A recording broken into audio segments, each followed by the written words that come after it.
So be it. But be warned, Japan will not be spared.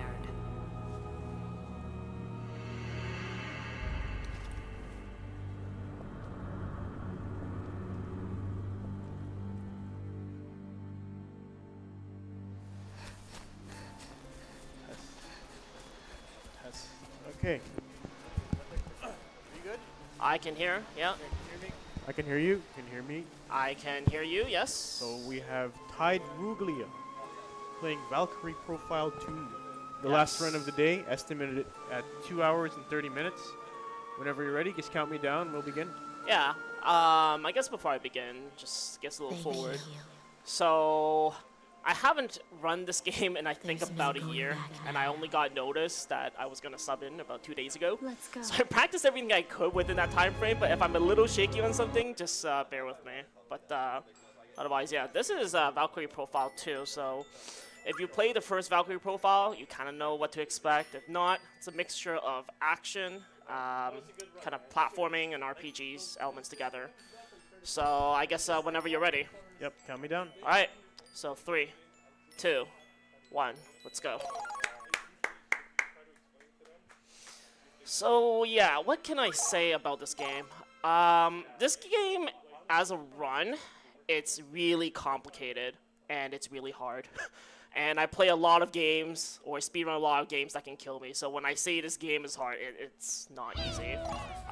One of the primary reasons why it's difficult is because you have a lot of experience management. You have to be careful of where your attacks are hitting, character hitboxes, and then on top of all that, halfway through the run, we're going to pretty much be at 1 HP the entire time. So I'm just hopping whenever I can. That saves time on the world map and whenever I'm traveling. Because hopping is a little bit faster than just running by itself.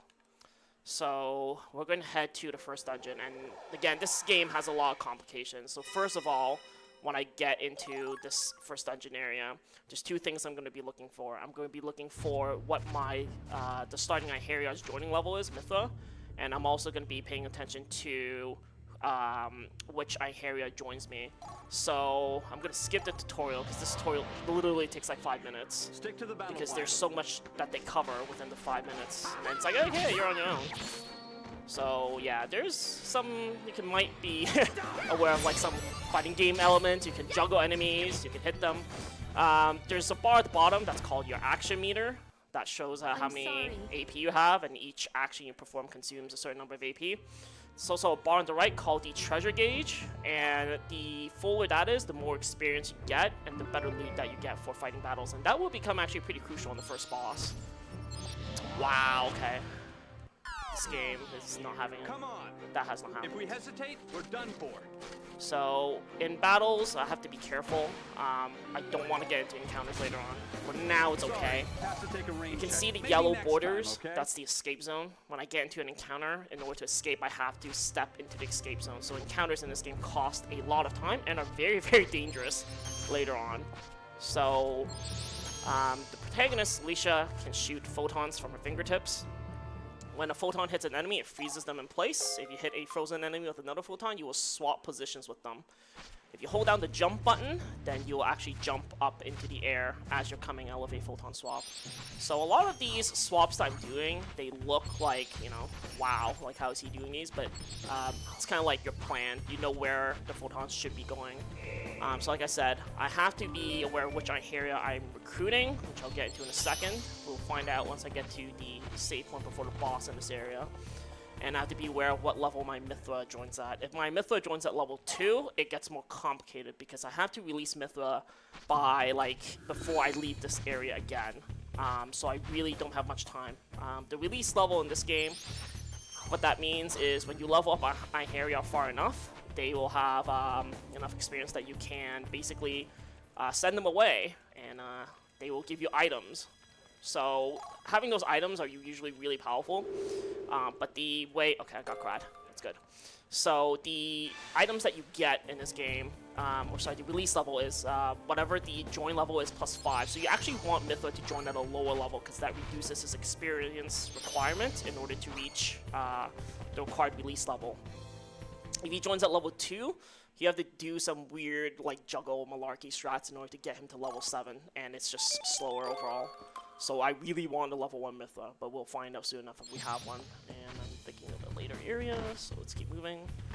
Yeah, so I'm gonna grab a Thunder Gem in the corner here. That didn't work. Right. That swap doesn't work all the time. Right, sure.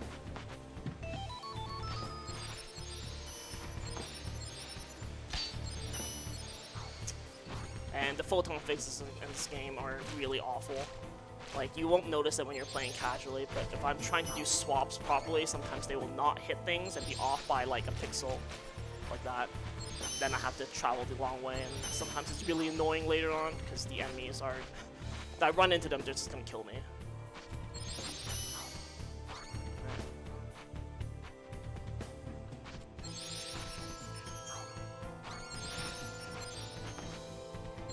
I have no idea how that happened, but sure. There's a Union Plume in the left corner here. That's a revival item. I'm going to be using those. In the real strat, I say real, because you can modify the strats as you need to, which kind of does happen in the course of the run, because there's just so many changes. But in the real strat, you don't bother picking up the Union Plume. So, save point here. So I'll upload a save. Mythos level 1. Okay, we're set. So I'm going to bench everybody, except the characters that I need. Set skill, that boosts my attack by 20.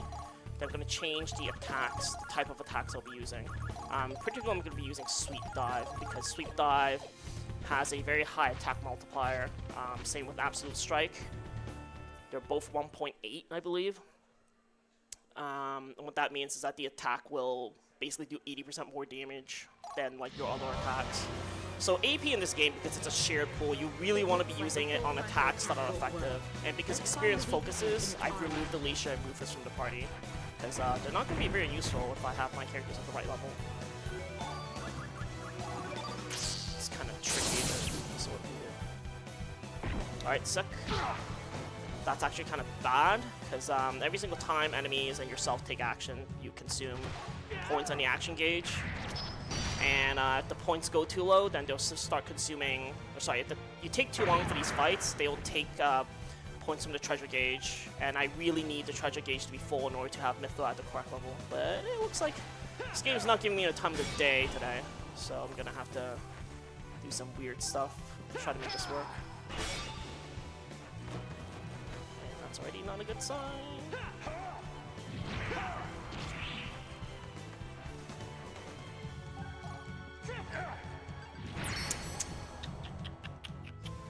Really bad, actually. Alright, we get to see juggle strats, because I failed to get Mythra at the level that he needs, because I'm bad at this game. That didn't happen in practice. So the Mythra juggle strats, or sorry, the Primordial juggle strats, it's something that somebody else came up with. I think it was Duck Ray. And this came up because we were initially discussing about how we can reduce the amount of time you need to reset in this game, because if you're just waiting for the optimal parameters to kind of line up before you start doing a run, it will take forever. Like, you literally have like, I think like 2.5% chance of all the variables lining up. So you really want to be able to know how to kind of adapt to each situation, unless you're comfortable hitting that reset button like every so often, pretty much. So I have to move here first to get a story trigger, but then we're going to go into the castle. And in the castle, I'm going to be looking at a couple things. First of all, there's going to be a forced encounter, which I'm going to try to get an item drop called the Black Crystal. Black Crystal is an 80% drop. It increases all your stats by 6% when you're poisoned. This doesn't sound like a lot, but believe me, in this route, every little bit counts. Every little bit of damage stat point you can squeeze out is going to matter. So it's really good if you actually do have it. And because you're running at 1 HP later on anyway, like, you don't really care if you're poisoned. So I really do want that if I can get it, but chances are, the way this has been going so far, I probably won't, which will be pretty interesting. But we did get Crad, which is important. So one of the reasons why it's important to get Crad is because when you release the character, Crad gives you a really, really good sword. Roland just gives you money. And then you kind of have to make it on your own to figure out what you do with that money. So getting Crad is usually a benefit, but it does leave you with less spending money for consumables, so you have to be careful on that. Why?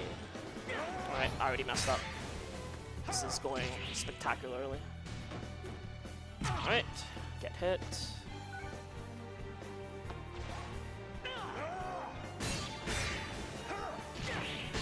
Yes, okay, got it.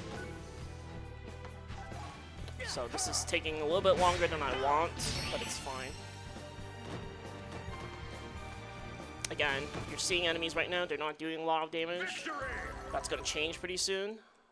Pretty much the first 30 minutes of this game is not too difficult, but then everything after 30 minutes is kind of when the game just kind of gives you the finger and tells you to deal with it.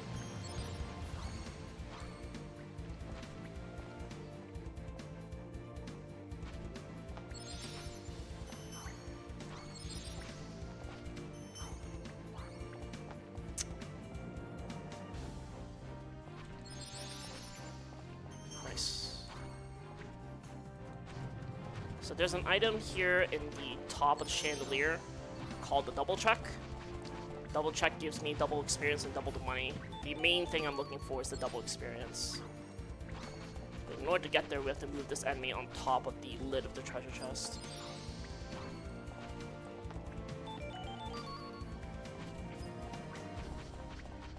Alright. So because I have to do juggle strats, I have to put Rufus and Alicia back in. Because Crad and Dylan are good at dealing damage, but they can't do the juggling that I need to do. So when you hit enemies in mid-air in this game, they'll drop magic crystals. Every magic crystal they drop increases the amount of experience that you get. So because... that's a really bad position. Because Mithra is not at the level that I need to juggle the enemies in order to get Mithra at the required level. There is a backup if this fails, but it takes like 3 minutes, so I really don't want to do that one. Let's see if they can make this work. Alright, good.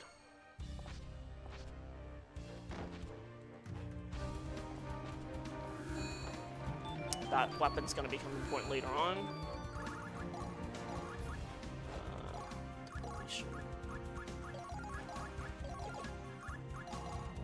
Definitely I picked up the Shamshir. That comes in handy if you need to do this. So I'm going to set the attacks to... Yeah, disorder's fine. And disorder's fine. So the main thing I'm going to be doing is I'm going to use Rufus and Alicia to knock him into the air. And then hit him while he's in the air. I'm going to take his hit points down to where the D on the leader's HP mark is. And then that's when I'm going to go for the kill. So I need Mithra to have all the experience here in order to release him as soon as possible. So I'm taking this hit on purpose. I'll have preferred that not focus, but whatever, it's fine.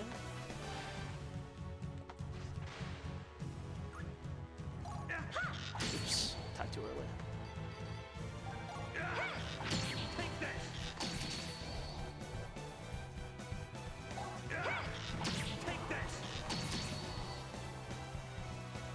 Alright, so you can see as my action gauge runs low, I have to start find ways to gain action points back.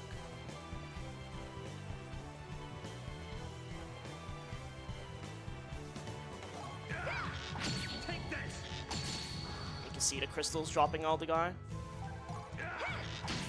So normally I would be a little bit more concerned with the treasure gauge, but because I have to do this long method to get the experience I need anyway, I'm not terribly concerned about it. At this point, this is just costing me time. The important thing is I am able to release Mithra.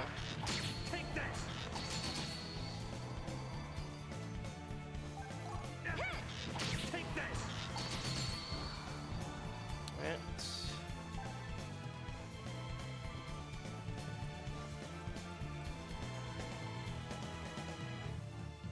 Rufus, get out of the way, please.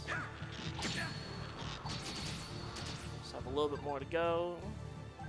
I may just hit him a little bit more though, just to make sure I have the experience I need.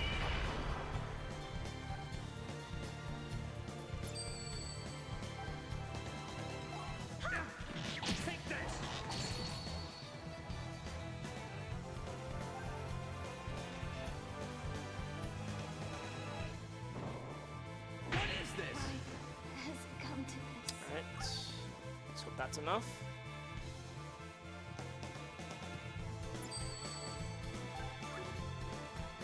I'm gonna move Mithra up here because sometimes this guy can lock onto him by accident. And if that happens, then he's gonna waste an attack. And that'll take even longer. Can I move? So that should kill him. So if you get poisoned, which is possible from his lock-on attack, you actually have to cure poison, otherwise you can't release the character. Alright, good. Got the 5 levels. So that will allow me to release Mithra. An interesting thing to note is that in the party setup screen, I have to have somebody in the square position at all times. So I need to put our buddy Dylan back in. Alright, I'm set.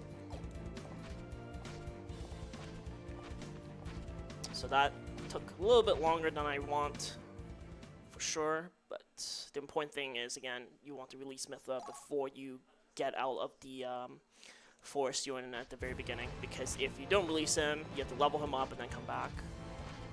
Or you can fight a really hard boss and like waste even more time, so pick your poison.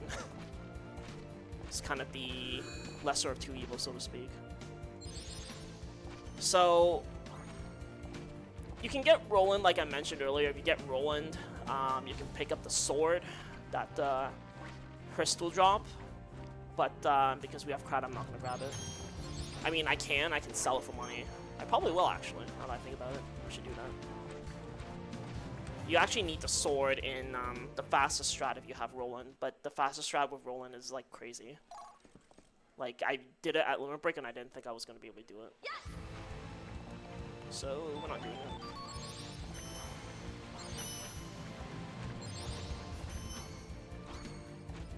Alright.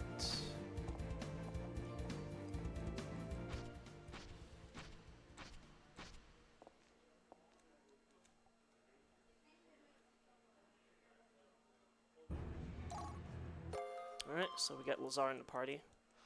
Lazard is typically not used. He's only used in an absolute emergency where if you haven't leveled up Mithra adequately, then you need to use Lazard.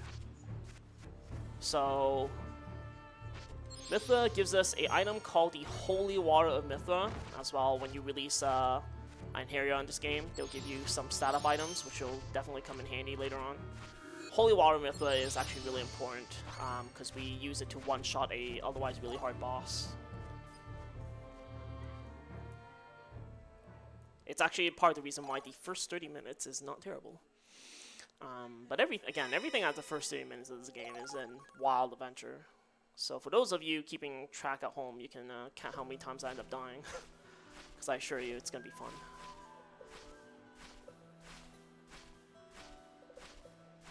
So I'm probably not going to safety save until we get to the temple on the lake, is my guess.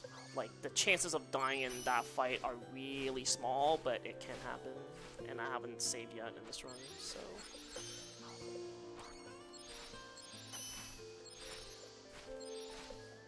Oh yeah, one other thing about photons. The firing angles can throw you off. Like, you expect Alicia to shoot the photons at a 45-degree angle, but she doesn't. She shoots them at like a 60-degree angle. Which makes actually figuring out where your photon is going to hit kind of tricky on top of the hitbox being kind of wonky. So when you run this game, like when you're learning it, it's actually really hard. Alright, so we're going to Coriander. We're going to speak to a merchant that's hanging out by another merchant. And he's going to give us a bunch of rune items. So in order to learn skills in this game, what you have is like a hexagon type grid. And when you set certain symbols and patterns together, they will teach you certain skills. It's not really well documented, I think, in the manual. But again, if you play this game enough, you kind of know which ones to look for. We're also going to grab this Earth Gem, which is going to rob this townsperson. She goes and yells at us, but that's fine. So that is also going to come up very, very quickly. Finally, we need to talk to this girl. That gives us the location to the next dungeon that we need to go to.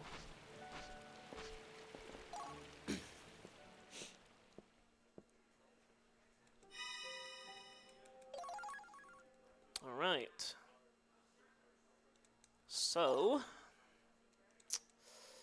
we're going to be introduced to what the game calls seal stones.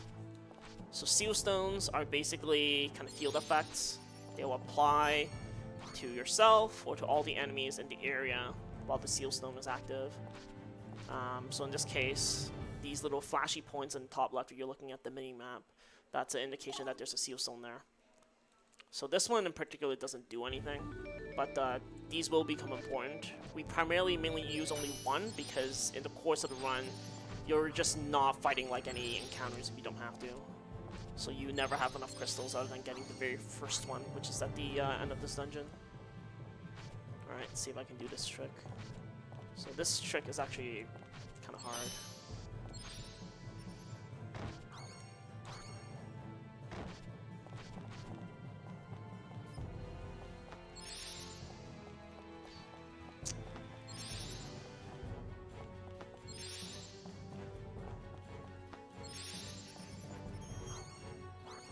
Didn't get it. If you actually am standing in the right position, I'm off by like a pixel. If you're in the right position, you can teleport Alicia to the top of the stairs, and then you don't have to run back and push, and it saves like 10 seconds.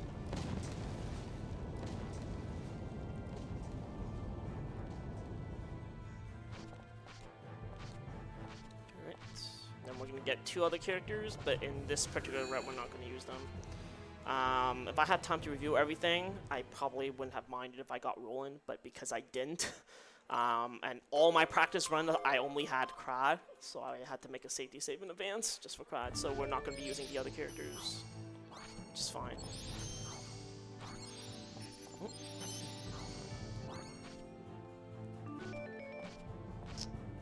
Okies. Wow, alright. Sure game.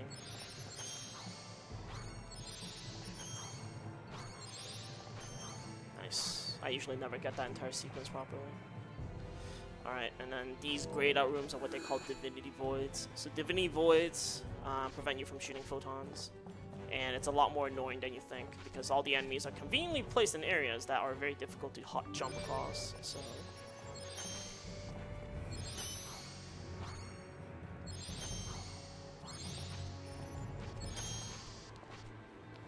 gonna risk it there. Yeah, so we're gonna grab this. You actually do need the seal stone. If you don't have the seal stone, it's actually not possible to damage this boss, because we're already reaching a point where our attack power is pretty low. Right, so I'm gonna do a menu, kick these people out. Also need the striking sword from Arngrim on Dylan, otherwise he's not gonna do enough damage. Well, he's not gonna do any damage at all. Sorry. I'm going to set some of these symbols so he can learn skills. I'm going to change his attacks. So the attack in question, overhand left, side swiper, and heavyweight, they have the property where they can launch a target if you hold down the button. So this game, for those of you that, like I know this is Toronto top tier, so for those of you that like fighting games, we're going to play Tekken. And we're going to hit this guy out of the ring. Be careful that we do not fall. Wow. That is new.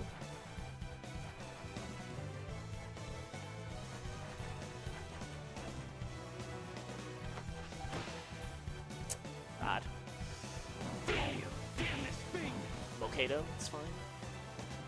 That's how you know that you're out of practice when you get hit by this guy.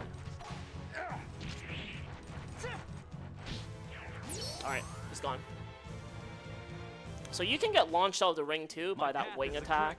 But if you lure him to the bottom, it's pretty easy to ring him out. So I don't actually get any experience out of that, but I do get the crystals, which is going to become important.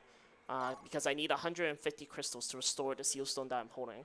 And what I mean by that is, each seal stone that you come across, like they're locked into a certain dungeon. If you want to take them out of the dungeon, you have to restore them by paying a price, which is the amount of crystals that you get from fighting battles. So fighting battles efficiently allows you to get more expensive seal stones quicker.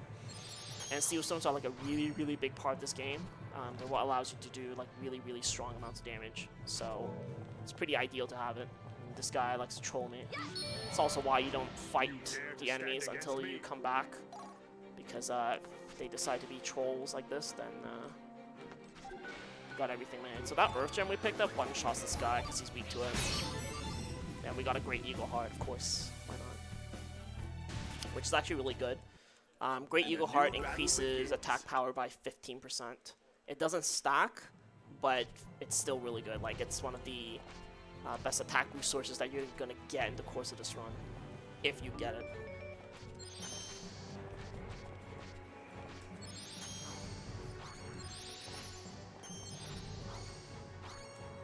Alright. So now we're just gonna walk all the way out of the dungeon, because this game likes to make you backtrack. And I'm not kidding when I say that. There's gonna be more backtracking later on, so now I can restore this. And that seal stone is gonna be very important, because if we don't have it, we actually can't beat the game. Wow, alright. Thank you, button sensitivity.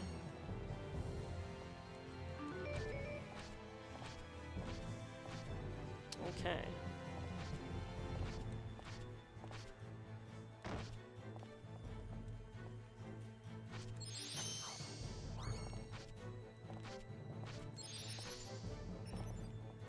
And we're gonna head to the right room here. So there's a very important item in this room called the Might Potion. Might Potions in this game, they increase your attack power by 50%.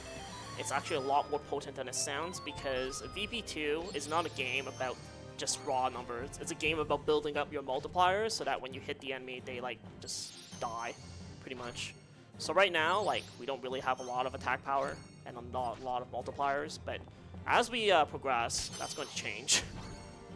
So I'm going to climb up here. The Japanese runner, Takeshi, actually never picks that up, but I find that having it is actually really important, at least for me, because that item gives you a lot more leeway. If you don't have it, some of the kills, like the margins on it, are very, very small. Even with it, like, the margins aren't great, so like I always make sure I have it. Okay, so we're gonna go to this village, and all we're gonna do right now is we're gonna talk to the guy that gives us the location to the next dungeon. And then we're going to do more releasing, and then after that boss is done, playtime's over. Pretty much every single boss starting from that point will kill me if I mess up. So let's hope that doesn't happen.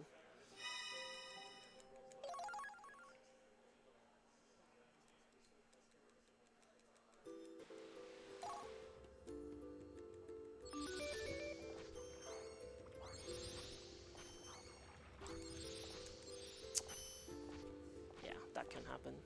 Some of the positions of these enemies are randomized, so some photons will not always work, like photon swaps won't always work. I know the Japanese allow turbo controllers, and having a turbo controller in this game is actually really useful for rapid firing photons. Because as Alicia's descending, if you're just smashing the square button, regardless of how fast you're mashing, it's never going to be as fast as turbo. And sometimes you just want the photons to be at like an even level. So, this particular dungeon, it's not terribly long, which is good, but like I said, the boss has a very, very slim chance of being able to kill me, so I'm going to safety save beforehand. I have a bunch of safety saves lined up just in case something bad happens. Alright. So I think in the old versions of this route, you used to go like another direction before coming here. But then we found out that if you push the block this way, it's faster, so that's what we do now. So that opens up a path to the very bottom, which takes us to the boss room.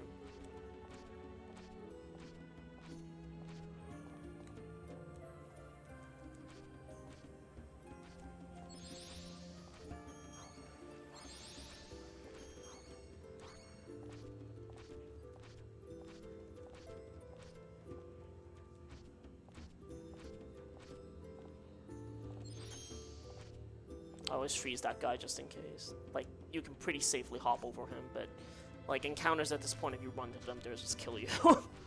So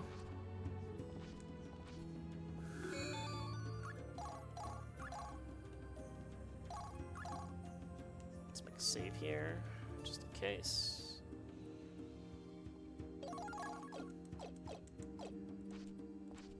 Alright, and you noticed I also didn't bother healing myself.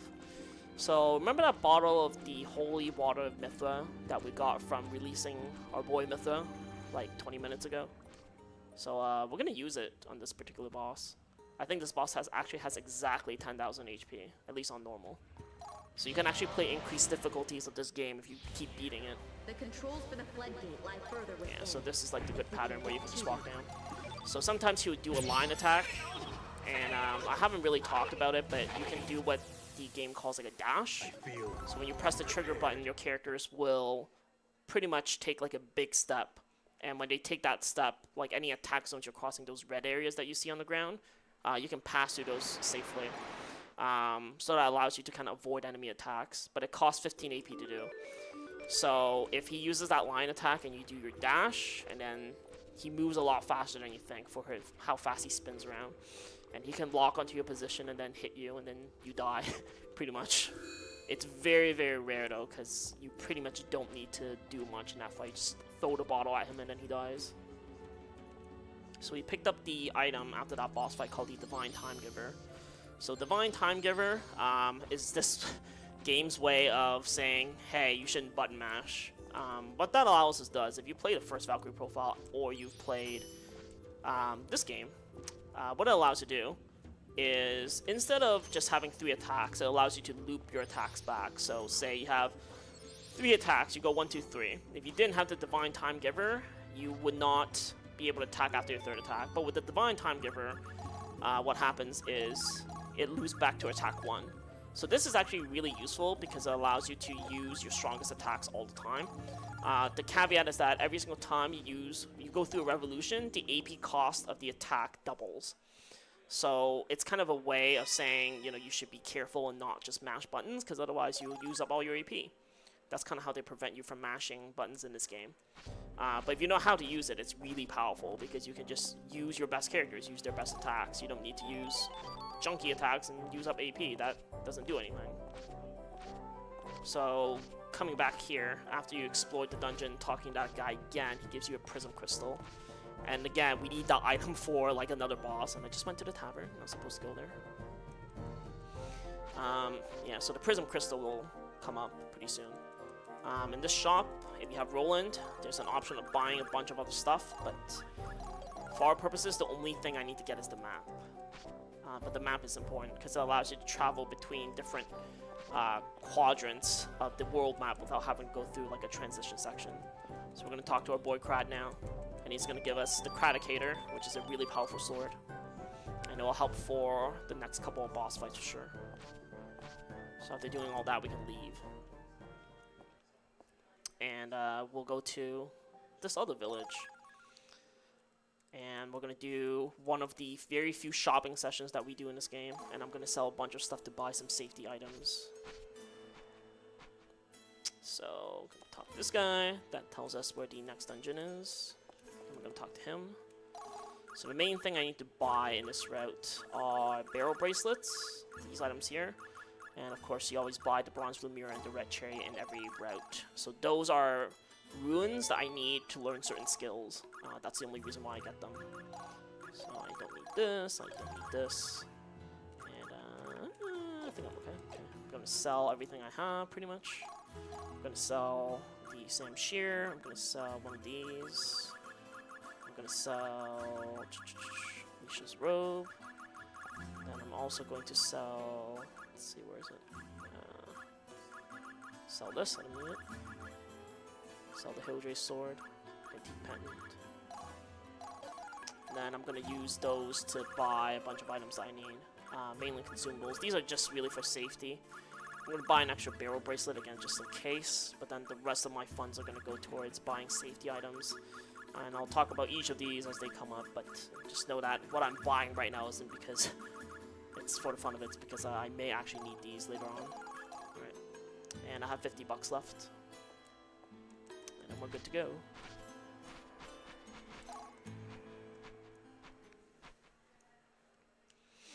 So, we get another transition area, the Sama Desert, and that takes us to the last kind of region of the world map.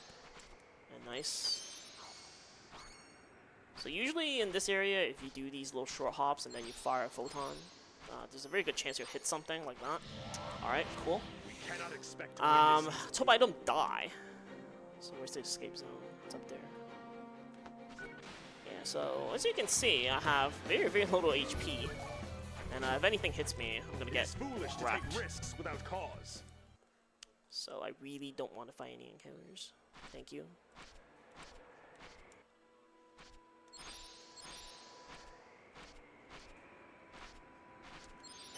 Alright, that guy doesn't always cooperate. Sometimes he likes to run underneath you. Nice. And then at the end of this area is the cause of a lot of grief in the old routes. So there's another Iheria artifact that you need to get, absolutely. But the catch of this one is that there is a very slim chance you can get a very, very powerful character. It's about 20% chance. And if you get him, Zunde, he can pretty much be your primary character for the rest of the game, because he's just so good. But again, he spawns at a 20% chance, so what used to happen is people used to reset until they get Zunde into their party. So that literally was like a stopping point where if you just didn't get to 20%, like you just reset, and your run was basically over. But with the new route that we learned from the Japanese, the Takeshi route, that uses Alicia late game, you don't actually need Zunde, but you still need the artifact. Come on. Alright, this area was kind of bad to me, but we're out of here, so let's see who we're going to get. So there's a 50% chance you get Din, 30% chance you get Aaron, 20% chance you get Zunde, and we got Din.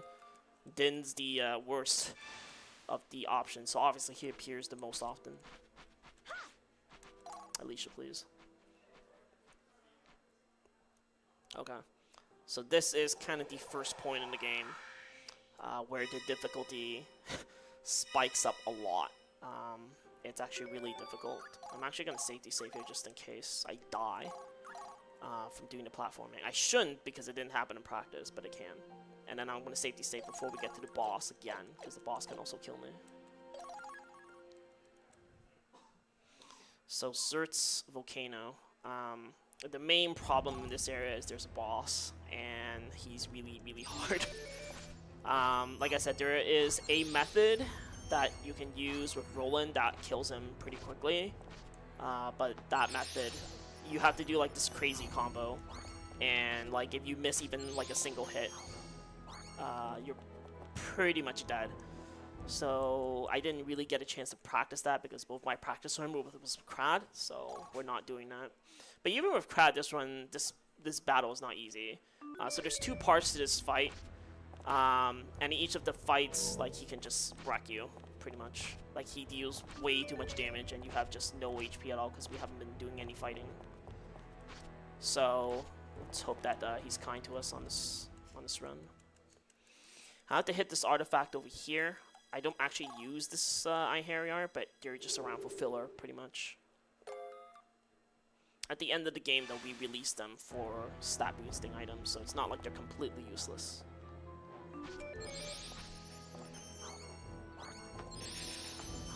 Right.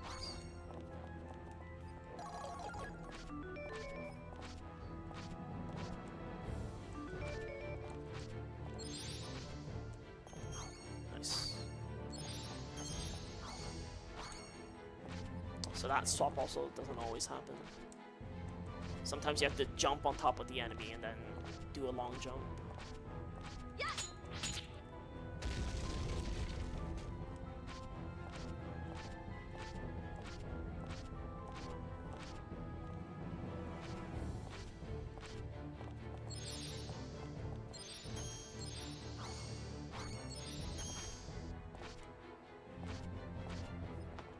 So I'm gonna force myself to get poisoned here.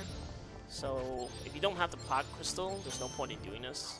But because we do have the Black Crystal, I'm purposely gonna poison myself to get the stat boost. And then we're pretty much gonna remain poisoned for as long as we can. Because the stat boost matters much more than our HP, which is at this point abysmal.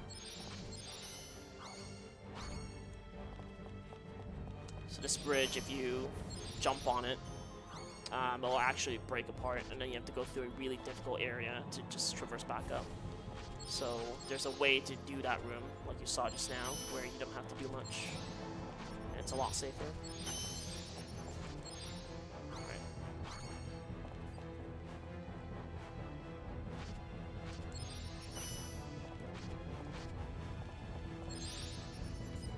Alright, cool, sure. So that's an unideal type of position. Normally if you fire at the angle, you can do a quick swap with the second enemy.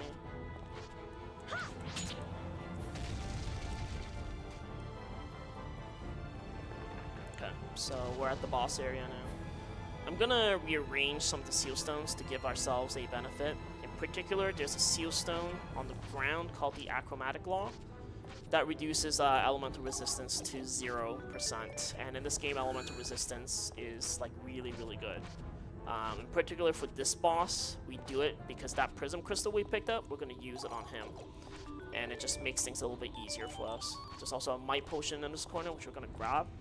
And again, those things at this point are not common. So we want to make sure we hog all the might potions because they're all going to come up pretty soon. Then we're going to slot the Achromatic Law in, so now the boss has no resistance. And then I'm going to do a menu and I'm going to save. So first, I'm going to kick everybody out again. Put Alicia back in the party. I'm going to revive Alicia. Then Dylan's going to equip our shiny new sword. And then he has to learn some new skills, because he needs to be set up to fight a boss later. So I have to make sure he has the right skills equipped. So that's going to be his setup for now. I don't really care about Alicia. She just needs like, something in the middle. There we go. So flame. Change attacks back to Absolute Strike. And then we're going to set the Fist of Iron skills that we learned. And we're going to use all the nice stat up items on Dylan. Alright, and we're good to fight this boss. So, there's like several objectives I want to get done here. I absolutely need to pick up one Flare Crystal, which means I have to kill this boss while the treasure gauge is full. The other thing I absolutely have to do is I have to get a piece of equipment called the Pyrotechnic Ore. So in this game, you get like accessories primarily by breaking parts off enemies, which is determined mainly by how much damage you do. So it's kind of a win more scenario, which is also again why Krad is a lot better if you start off with him for this boss, because if you have Roland, you have to use a sword that only has like 42 attack power. Meanwhile, Krad gives you a weapon that has like 85 attack power, and it matters a lot. So we are going to fight this guy now. He's probably going to kill me. No more speeches. My sword shall do the talking now.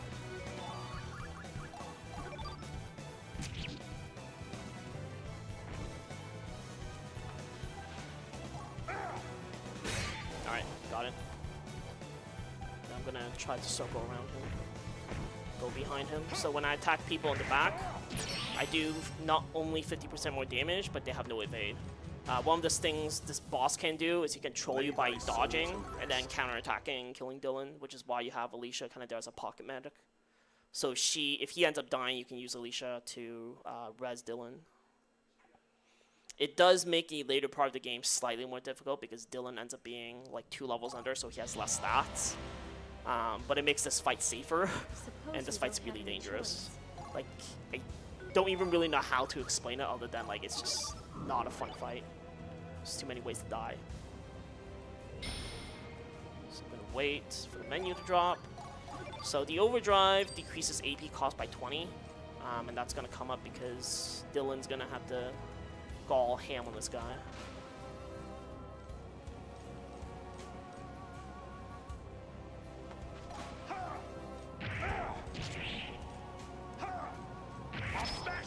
Alright.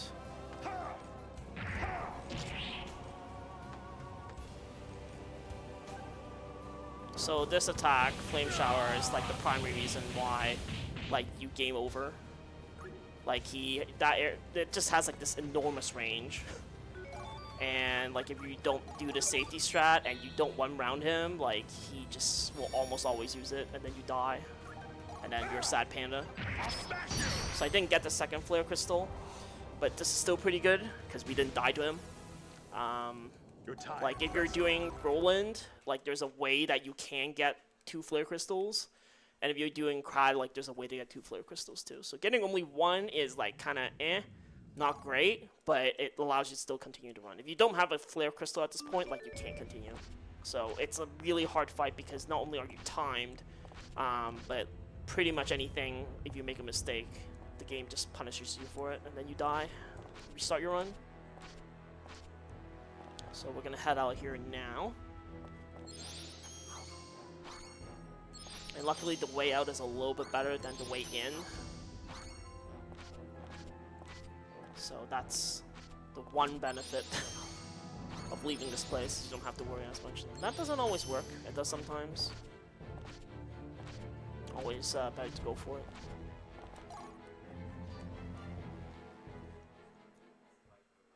And there's a like super safe method you can do if you have Roland as well. But again, you just start with like a weaker sword with Roland, so breaking the parts are harder, and like you just don't do as much damage. So it's definitely harder if you just end up having Roland. On the plus side, you get more money, but you can sell a bunch of random stuff on Crad anyway to get the money that you need. Okie dokie. We'll talk to this old man. He's gonna tell us about Swamp, which we're gonna go there next. And yeah, at this point, like I said, the game just kind of, the gloves are off. The next boss, the way I'm gonna fight him is, I want to say pretty safe, but we'll see. There is like a super dangerous way you can fight him though, which of course the world record does, because why not? Just have to hold this. So I have to hold that seal stone, not because I'm going to use it. There's a puzzle in this area that we need the seal stone for.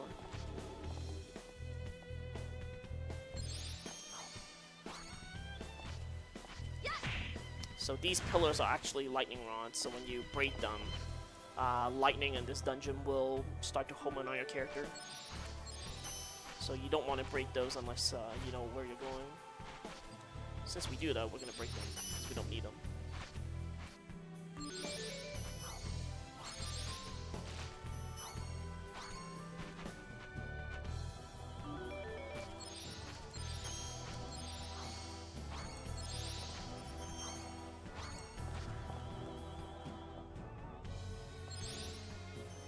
So not moving Alicia there sets up an exit point, because after we put this thing into this dais, we're going to head back out. You need to put these seal stones on these various daises to activate a switch that opens the door to the boss room.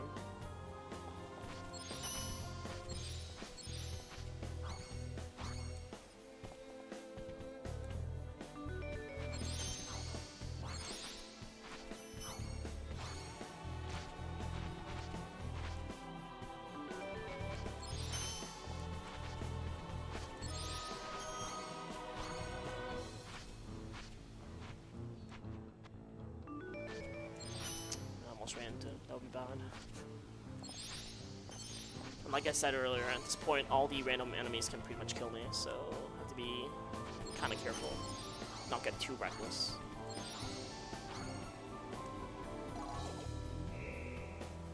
Alright.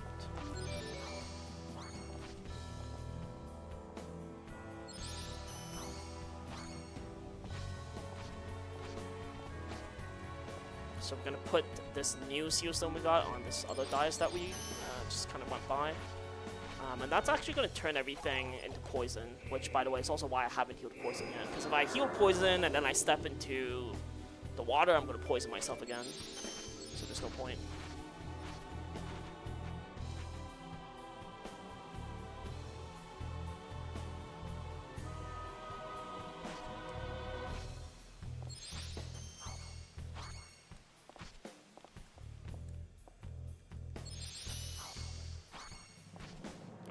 Save here as well after doing a menu.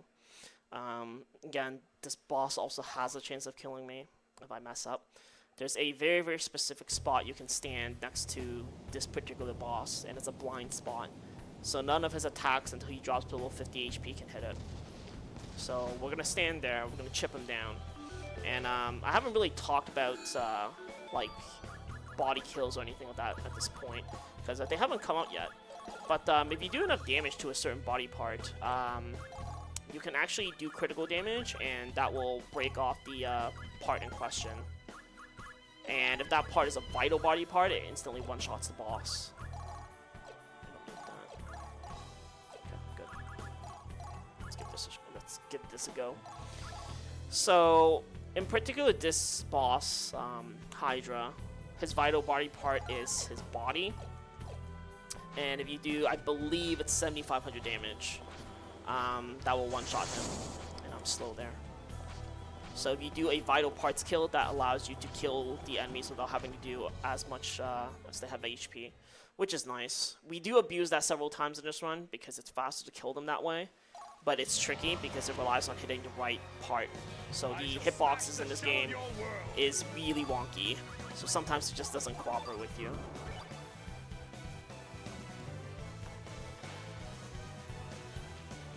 Alright, so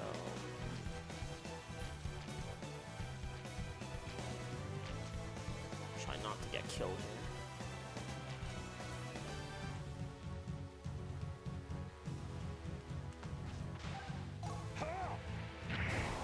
We'll find out soon enough if I'm on the right spot.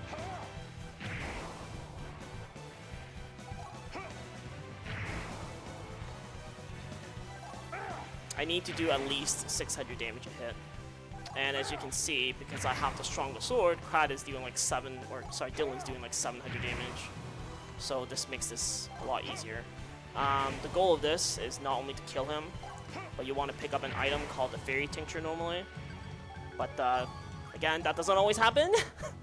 Which is why I picked up or bought the Apothecary's Arcanum in the shop earlier, because if you don't have the Fairy Tincture from this fight, it messes up the strategy you need to do later on. That's why I buy the Apothecary's, because you're not guaranteed to one-shot him. If you have 2 Flare Crystals, it's pretty much a guaranteed one-shot, though. If you have only 1, it's not.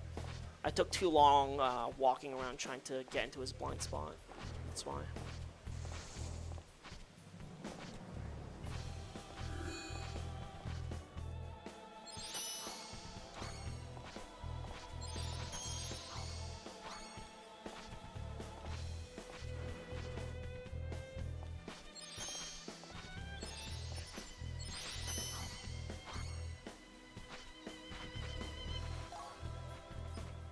Alright. And this area is the last area in this in the 3rd chapter. And after this point, we're about halfway done the game. So this is the Dragon Script. Dragon Script, if you're playing this casually, it's a really annoying area. And it's pretty annoying in the run as well. There's just a lot of enemies in this area that are in really not good positions, like this guy. I don't want to jump over him because sometimes he crawls too fast for me.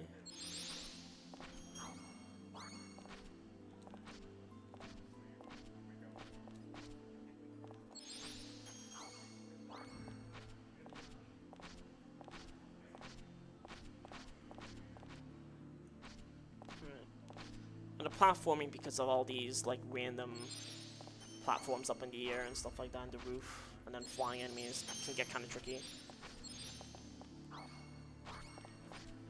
So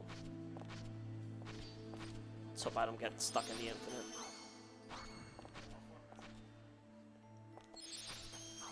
And I forget how to do this particular swap, but there's a way that you can teleport up to the top there. But this enemy is pretty random with where he goes.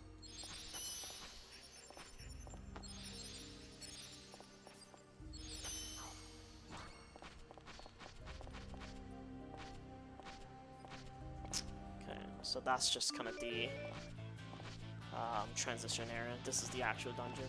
You might remember this area from the first Valkyrie profile.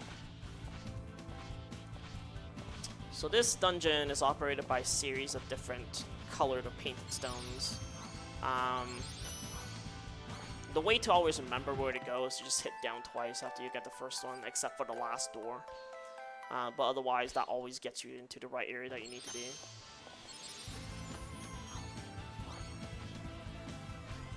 So doing that instead of the double swap saves like a second or two.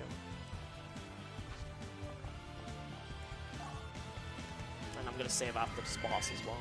Or even on the mid-boss, actually, because the mid-boss can also kill me. So we use that to leave this area. It's always going to be on the very bottom whenever we have the option to put a stone in.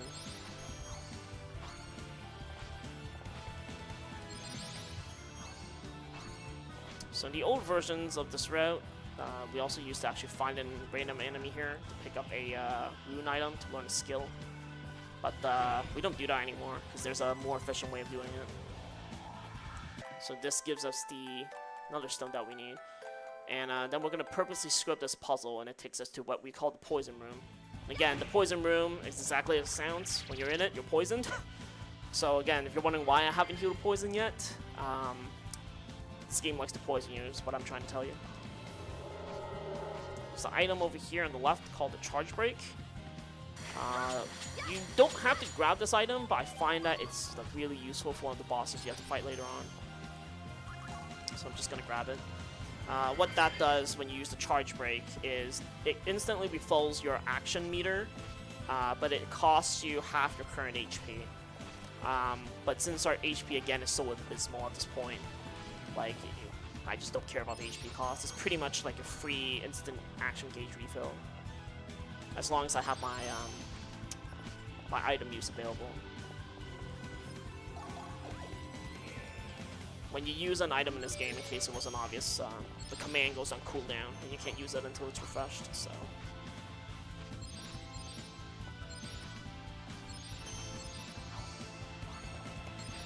I almost ran into that guy. So I have to put this here, and what that does is it opens up a hidden path that we need in order to proceed.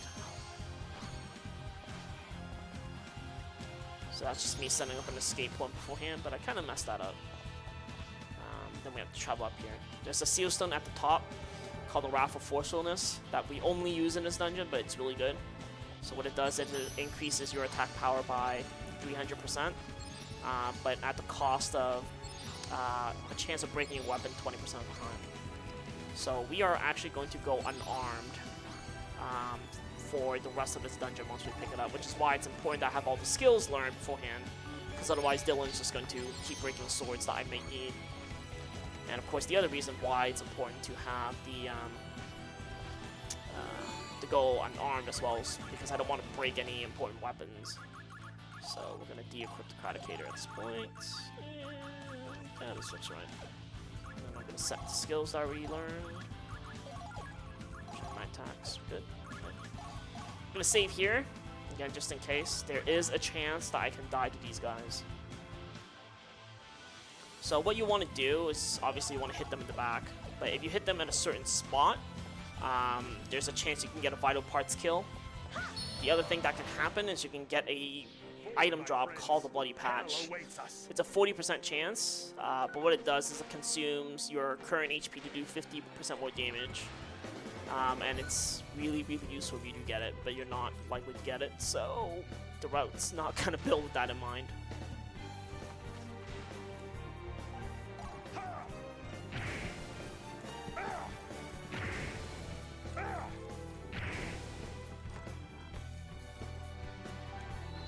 That's bad, because these guys will turn around, and they can heal.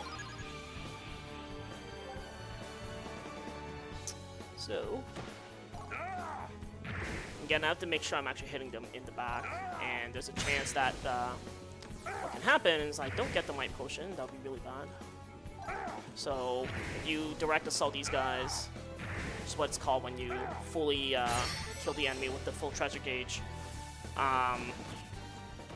they'll drop a Might Potion, and like I mentioned, Might Potions in this game at this point are kind of rare, so you want to make sure you grab every single one that you can. There's a backup where you can pick up a Might Potion in case you miss a direct assault on these guys, but you don't want to do that. It's slow. It's just that the route requires you to have a Might Potion, so if you fail it, you have to go and grab it. So now that we have the colored stone for this area, we can leave it. Go to the next one.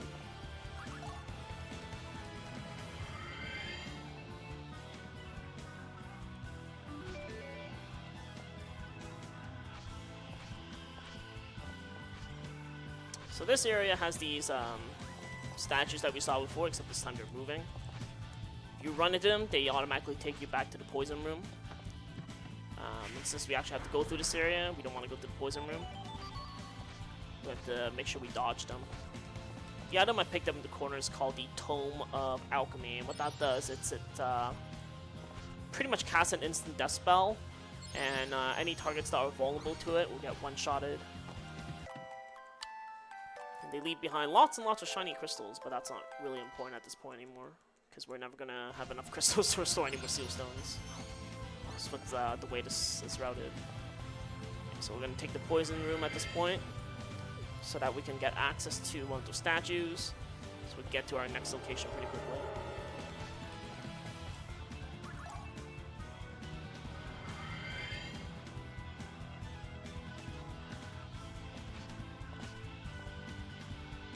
Alright, so this thing gives me grief. Nice. First try. That's actually a lot harder than it looks. Okay. I think I'm set. So one of the things to note about the Tome of Alchemy as well is when you use it, it doesn't give you any experience. Again, this route is a little safer, but it does make one of the fights harder, which is actually coming up. So when I do that, I can one-shot the guy and not have to worry about hitting him. So that's just kind of the safe way of doing it. You don't actually need the Tome of Alchemy. I don't think the world record gets it. But again, it's just a lot safer because you don't have to monkey around trying to make sure you're hitting the guy at the right spot. The worst formation is the one where we saw the 2 lamps there.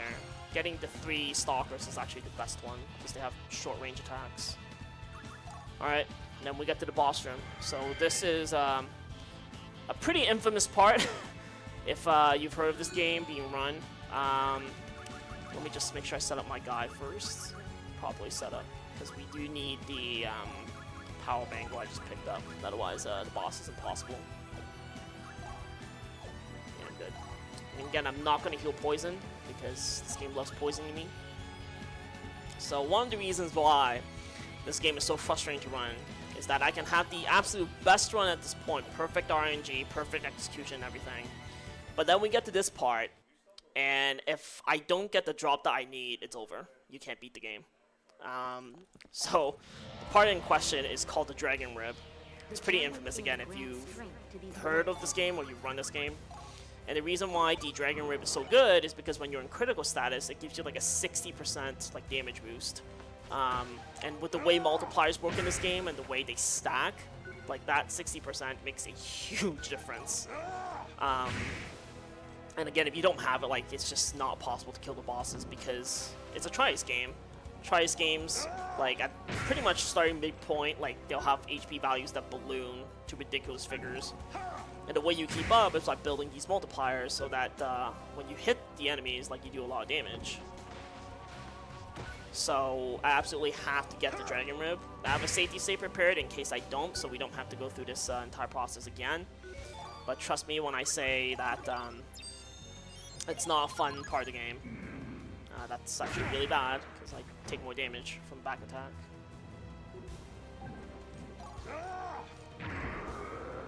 I may die in this fight.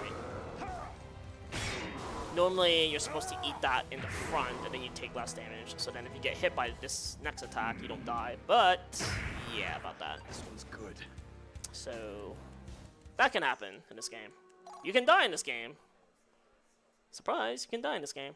But the fact that I actually made it within the first hour without dying is pretty good, I must say. So we have to fight him again.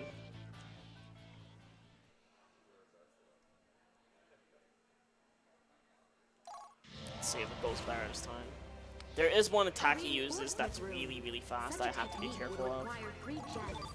And yeah, Silmeria is just telling us about how to damage this boss, which I've already been doing. So I break these little crystal switches, if you want to call them, at the corner here, because that decreases this boss's defense and makes him more vulnerable. If you don't do it, I don't think you can actually damage the boss. And again, right now, I don't have a weapon equipped, so Dylan is just going all ham. I do have to be somewhat careful later on in this fight because this boss has a chance of using an attack called, I forget what the exact name is, but it's Great Magic. And the reason why you want to be careful about that is because if he hits you with the Great Magic, like you can't run away from it. It's going to kill you. So now he's using a nice attack for me. I don't have to worry about it. Of course, after he killed me once. So the key damage point in order to beat this fight is 2,000 damage a swing.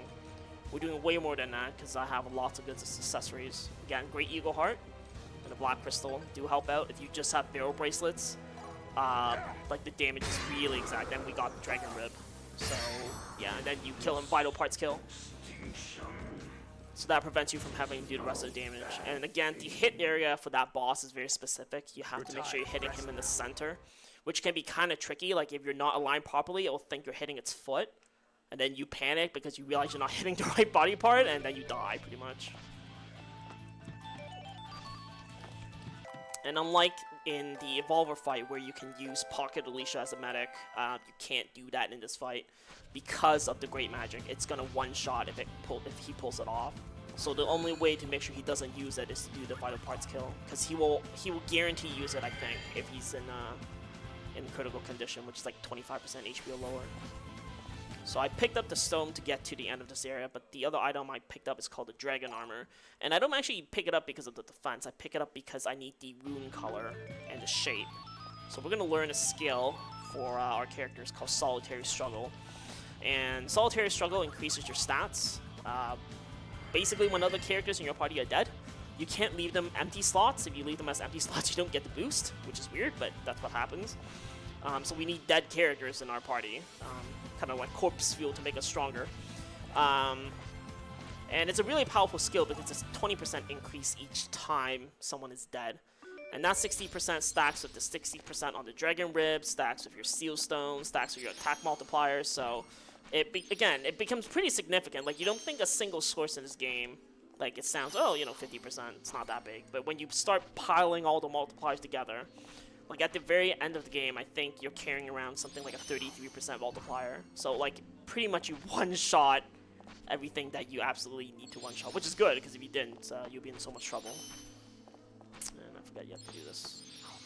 Getting out here is also kind of tricky, especially this part, because you're falling, so you can't kind of see what's below you. So there's always a safer way to travel through here. And I do want to be careful, because this is actually the bad spot. I can't see the enemy. Oh, okay. I have no idea how that happened, but sure. I don't understand how photons work in this game sometimes. Like, I have various clips on Twitch showing me where I fail a photon swap, and then that gets me killed, because then I run straight into the enemy. Good thing that didn't happen, though. You can possibly hit this guy if you hit the right slope. I forget which point you're supposed to fire the photon at, though. Oops. Yeah, that's not gonna hit. So sometimes this guy can troll me by walking very, very close to the staircase. I have to be careful not to run into him.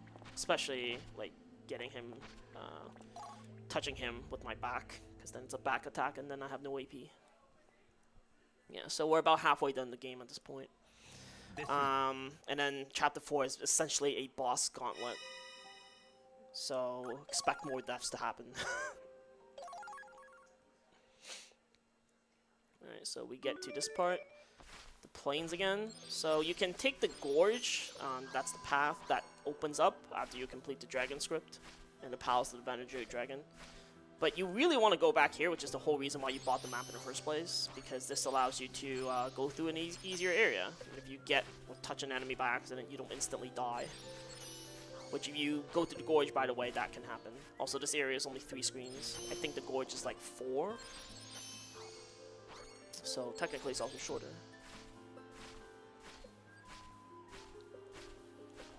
Also, staying poisoned, by the way, has a pretty notable effect. You may not have realized it, but when I mentioned that the Dragon Rib, you need it because of the damage boost, and it increases your damage when you're in critical HP.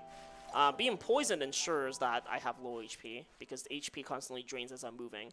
If you actually healed yourself and you healed poison, when you get to this part and you're still at full health, you actually have to waste time getting Dylan into critical HP, so you really don't actually want to heal poison for a large part of this game, which seems counterintuitive, but again, this is what makes the game so hard to run, because you're constantly at low HP, and if you just make a single tiny error like I did in the dragon zombie fight, like, it just instantly kills you. So I'm gonna save here again, not because I necessarily need it, but because it's been a while since we saved. We're gonna put some party members in here, and then we're gonna outfit our dudes with the newest gear that we picked up. So we got the dragon rib. We're gonna replace the ram's horn with that, and I'm gonna set a skill called beast bludgeon, which is really only used for this portion. I don't really use it anywhere else. And Alicia's already learned hers, so she's fine. And then I'm gonna set up my attacks. Curious, cutting, I need turn around.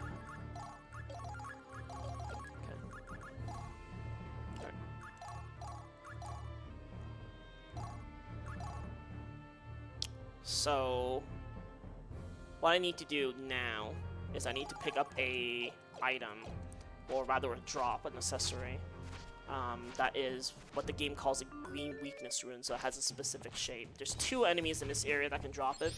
It's also one of the reasons why we come here in particular, because, again, we used to grab this item back in the Palace of the Venerated Dragon, but you're not guaranteed to run to this enemy. It's only a 15% drop. Here, you're guaranteed to run into it, and there's 2 enemies that can drop it. One is also a 15%, but the other is like a 60, so it's pretty decent. But as you'll find out, nothing in this game is 100%. So if you want to do like a continuous run, you have to know all the variations, which again, when you haven't run this game in like a year, it's kind of foggy. But I still remember what I have to do in general, which is good. Alright, didn't need to do that. So I set up my attacks. Bad enemy formation, but I'll make do with it. As long as we don't get ourselves killed.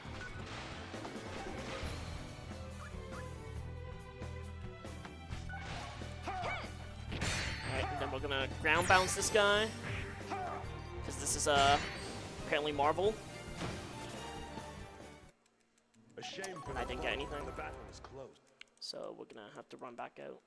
So that's actually the worst enemy formation that can appear. But other than that, like even in the worst case, you still have a chance of picking up the item that you need. Which is why you want to come here to grind for the item. So this is the other monster. And we want to target the side here. So you can see Dylan's doing way more damage than you would expect. Alright, good. I'm just gonna kill him. Then I have to set the skill and then we have to learn it. But that was pretty good. In yesterday's practice run, this took me about 20 minutes of just fighting enemies and then not getting what I need, so I have to keep resetting. So now I set Dragon Armor, and let's see, I replace Black Crystal Great Eagle Heart. Alright. So, the way you learn skills in this game depends on your average party level versus the enemy average. We haven't been fighting like any enemies, so everybody except Dylan is super low level. So this is pretty much only going to take one fight for us to learn the skill. Just gonna get this guy out of the way so he can't bother me.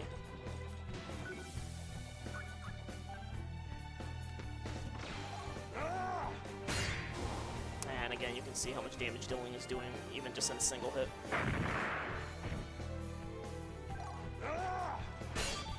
So you might have also noticed sometimes when I attack, I don't immediately attack again. That's just me resetting the attack cycle. And what that does is allow me to use the same attack again, but it doesn't consume the double AP cost that happens with the Divine Time Giver. It was a hard battle. You do have to be careful because just like a fighting game, if you reset the enemy when you're not supposed to, you can eat an attack or a soul crush by accident. And that can kill you depending on where you are. So you have to make sure when you're resetting the guy at a time that's opportune for you. And if you mess up, you'll probably pay for it. So there's certain enemies where I never want to reset, and then certain enemies where it's safe to reset. That guy's killed me in practice when he ran underneath my photons. Yeah, so get here. I'm gonna make a safety save here as well, because this boss can, again, also kill me. Are you surprised at this point? And we're gonna set Solitary Struggle. Then we're gonna give Alicia the same thing, because, spoiler alert, Dylan leaves the party after this part. So if you haven't played this game, you might want to turn it off, because we're gonna be spoiling what's gonna happen. So I'm gonna set that up. Crest of Stock. I'm gonna give her the Damascus Ore and the Pyrotechnic Ore. And I think her attacks are set properly. Just make sure. Yep, okay.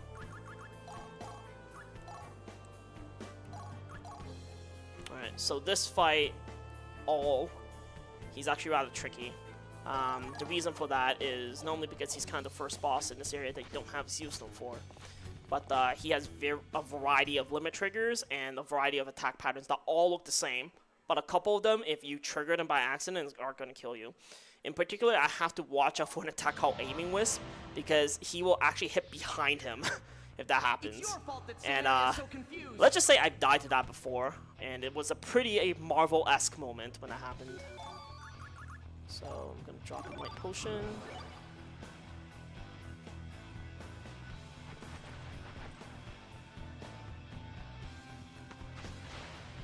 And when my character's far enough and I switch teams, that is actually ends up safe to do. And I have to be careful because all turns really, really fast. And I need to save my characters for AP refreshing. So I separate them because that way all can't kill two of them at the same time.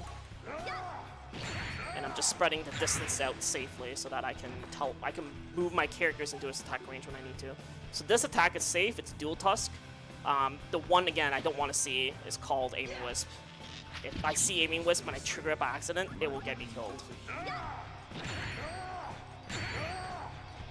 Alright. If I play this properly, I should be safe, I think. That's Aiming Wisp. Why can't I move? I also have to be careful when I get other characters killed like that, because all can sometimes just magically spin around without me knowing. Alright, that kills him. Your way only leads to darkness. I feel unprepared. Okay, so after this fight, there's a fight with two mages that killed me 3 times in practice. And then I have to fight Hrist. And again, all these fights, as I'm saying right now, if I mess up, they will get me killed. So I need to calm down a little and then focus. So at this point, we're going to talk to this guy in the corner. We don't talk to him normally, but he gives you an expert experience, which is 300,000 experience for doing nothing. And we're going to use that basically on our Einherjar characters at the end. And any spare ones will go to the Megazord character. We do get a Seal Stone here. But the mages, the primary reason why they can kill you is because Gain can spin really, really fast. And he can do it after Walter attacks. So there's actually a very specific spot I need to dash to. And if I dash to that spot and I'm placed correctly, he will be like 1 or 2 pixels from being able to hit me. And again, this is very specific. If I'm off, he has a chance of killing me. So let's hope that my position is correct. Actually, I set that up incorrectly because I need Jill. Then I'm gonna save. I should have done that the other way around.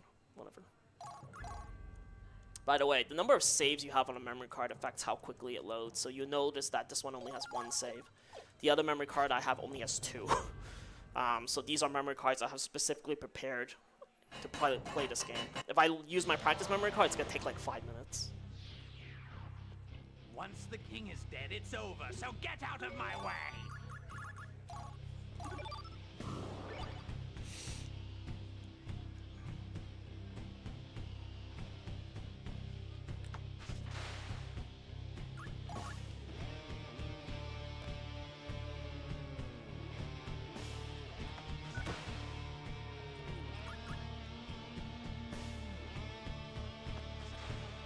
Also, these dashes I'm doing are button sensitive. If I press the button too hard, I'll do a really, really big dash that I don't want.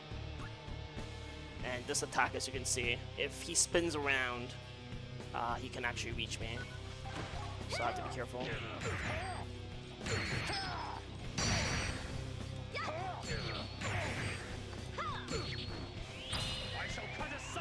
Alright, we're actually going to use a Soul Crush, because I'm missing by like this tiny amount. Just for prosperity, you guys can see this attack. We're actually going to do this maybe a couple more times depending on how the fights plan out. It's actually not ideal to kill them with by doing that, because if you use a Soul Crush, like it reduces the amount of AP that you have. So ideally you don't end up having to do that, but you don't always get your way. So just gonna split the party here because I had a run in practice where he killed me. Alright, we're safe then.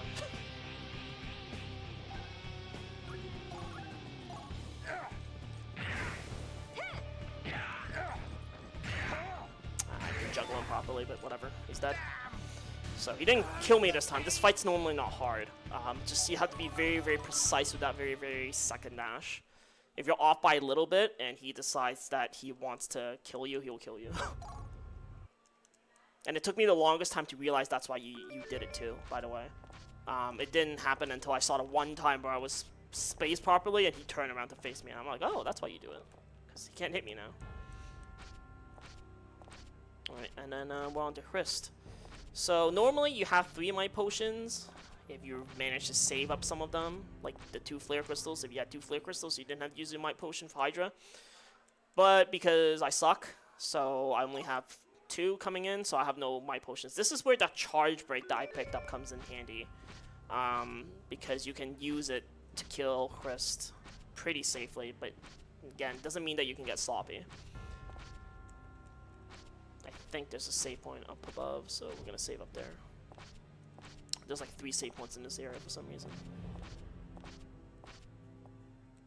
Yeah, this one. So, unlike last time, I'm not going to res anybody because I don't need to use anybody as bait. But again, I do have to be a little careful because if I dash him properly, I will get stuck in the corner, and then one of them will reach me, and that will be pretty much it. Because I have no HP. So any hit will kill me. Do you think you can defeat the So likes holding of down the R3 button will basically cause time to flow. Which is what I'm doing. So I'm just luring Arngrim over. Once he's close enough, we're going to dash to where Hrist is. So you want to be careful in this case because like this little corner thing here that you may not be able to see, but if you run into that, like that would basically stop you cold. That's like a perfect dash. And you're not guaranteed to get that either. Once you're behind Hrist, this fight is pretty much over.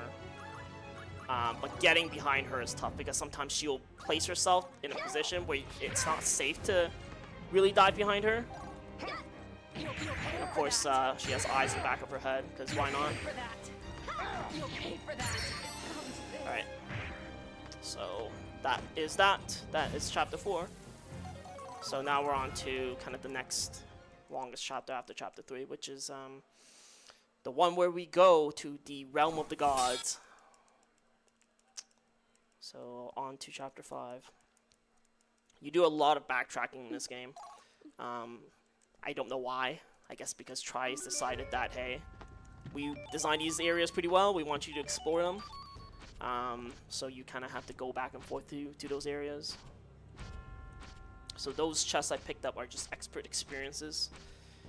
And again, they're free experience. So since they don't cost you a lot of time, pick them up. But like again, I think the World Record Run doesn't even bother getting some of these, like, because he doesn't need it. It's just like, whatever. Free experience? I don't need that.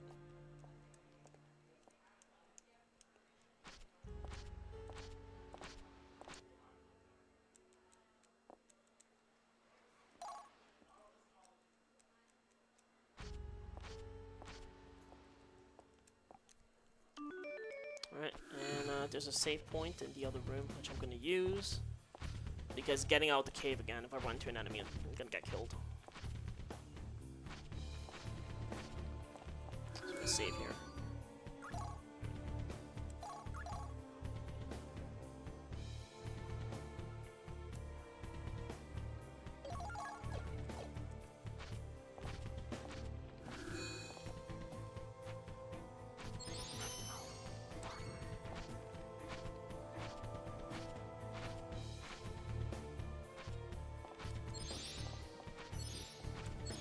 nice. See what I mean by having a rapid fire controller will actually be really good.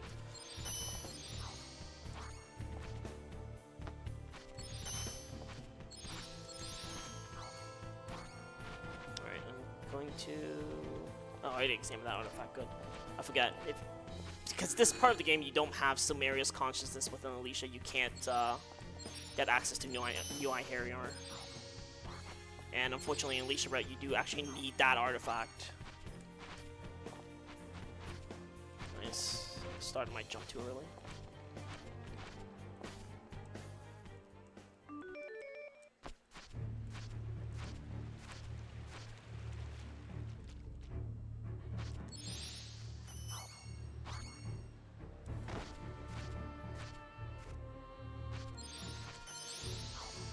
I almost got that.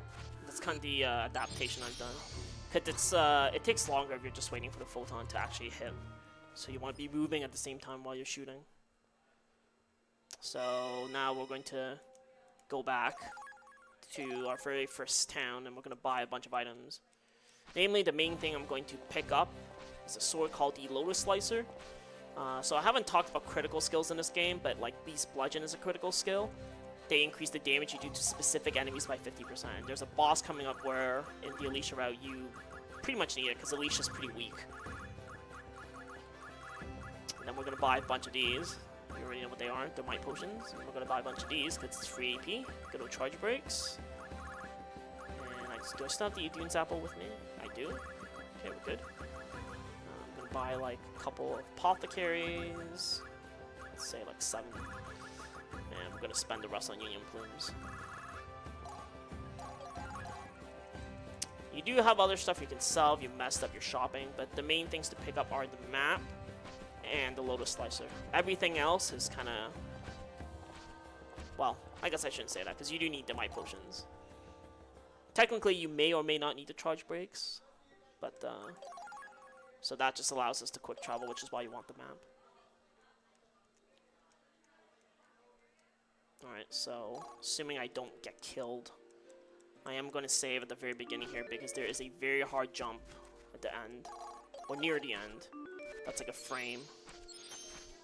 Is there a save point here? No, whatever. Yeah. Let's hope I don't mess up. I should be fine because I have the 2 Tome of Godspeeds with me. So earlier when I fought some enemies, they dropped an item, and that item gives me a guaranteed runaway chance. And again, in this game, because you need to walk to the escape zone, and as you saw, escaping is not guaranteed. If the enemies reach me, I will die, pretty much. Fun game. So having the Tome of Godspeed with you is really good, because, wow, really? Really? Please. I just need to freeze this enemy, because this guy's too big to jump over. So I use him as a stepping stone. Oops.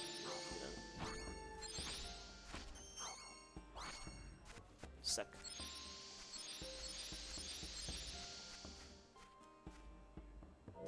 So this area is a labyrinth, but if you know kind of where you're going, it's not terrible.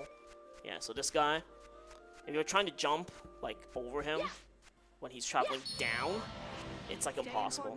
We must stand together. So this nice item here, Tome of Godspeed, guaranteed 100% runaway chance. Right? I want to live a long time. If he's traveling up, jumping over him isn't as hard.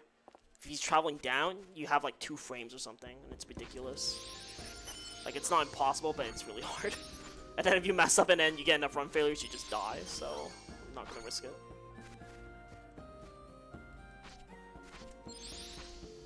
Alright, that guy doesn't always stay there. If he does, it's nice.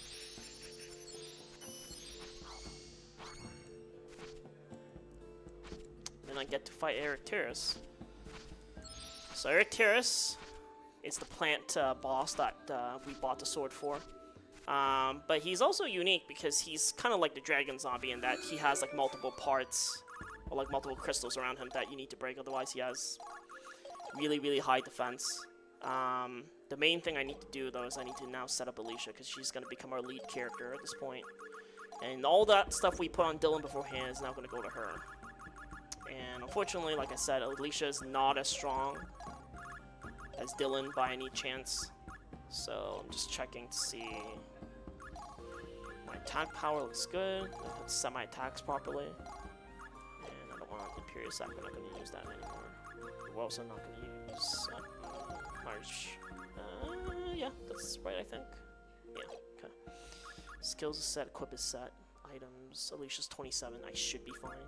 Because I have enough attack. Because of Great Yugo Heart, that's fine. Alicia, I think, needs minimum 270 attack. If not, there's like a very, very slim chance that she won't get the boss. And this boss is another vital parts kill boss. So if you're off by that tiny little bit, you won't kill him. And then he'll hit you with an attack and then you'll die. I hope you're used to me saying like you can die in this game, because you can die in this game. we're getting to that part of the game where pretty much all gloves off. So Eric Terrace also has a very, very fast spin speed. So once I close in on him, I won't be able to circle around him. He'll constantly have an advantage on me.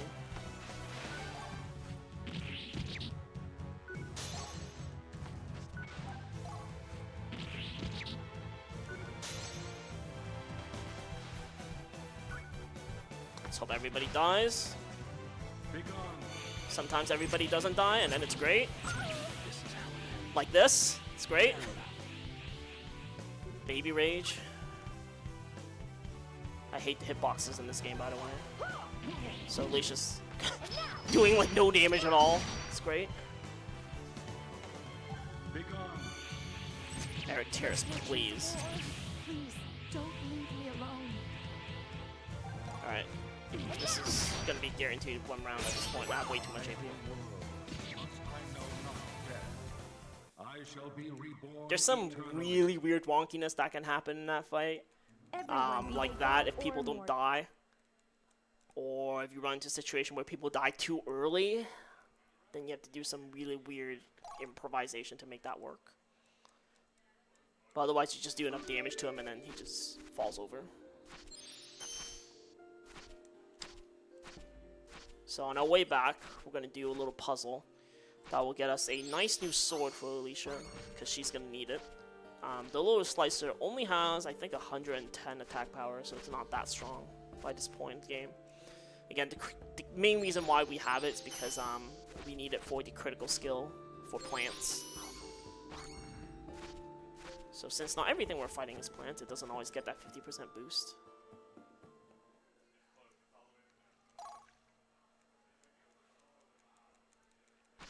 That plant monster we passed by is going to come back, by the way, when we come back here, because we have to backtrack now.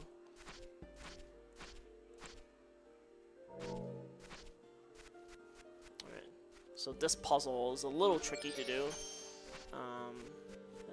Come on, guy. Come over here.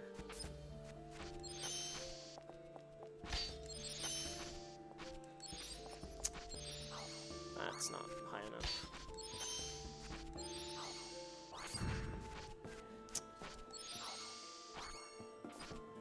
Yeah, didn't think it was. That's high enough. Alright, so that sword has 170 attack power. So we're gonna need that for like the next probably 20-30 minutes of the game, at the very least. Nice. Okay. Nice. I like how that photon just passed underneath his foot for no reason. That happens a lot. Okay. So we have to go back to the Pan Underground and then to the castle again. Because the game designers apparently loved this dungeon in particular. So the story at this point, the reason why you're going back is you have to pick up gold powder, because the gate going to the realm of the gods is not meant to be accessed by mortal people. So Alicia is very smart, and she's going to turn herself into a zombie, because that's the only way you can pass through that gate. And again, I'm just going to save here because it's been a little while. I can't run into an encounter and die, etc. So the thing about backtracking in this area is that, like all the enemies you just saw already, they've changed. So has the enemies from the underground of the Pan, which you haven't been to in the last hour. Oops. That is not gonna work. There we go. Also noticed that I didn't put Din into the party for some reason yet. There's a very precise reason why I didn't use Din and kill him off. It's just to save an item. You'll see soon enough.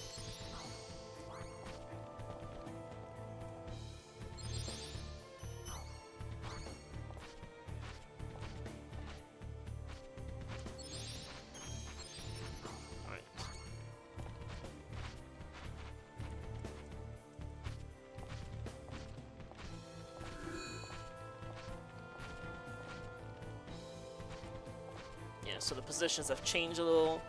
So the same swaps aren't always gonna work. So you kind of have to relearn this area a little bit, which can be tricky because you're so used to kind of doing the first hour, especially if you play this game. Just because 60% is not 60%, it's like 20% when you're actually on a run. So you just see this area a lot.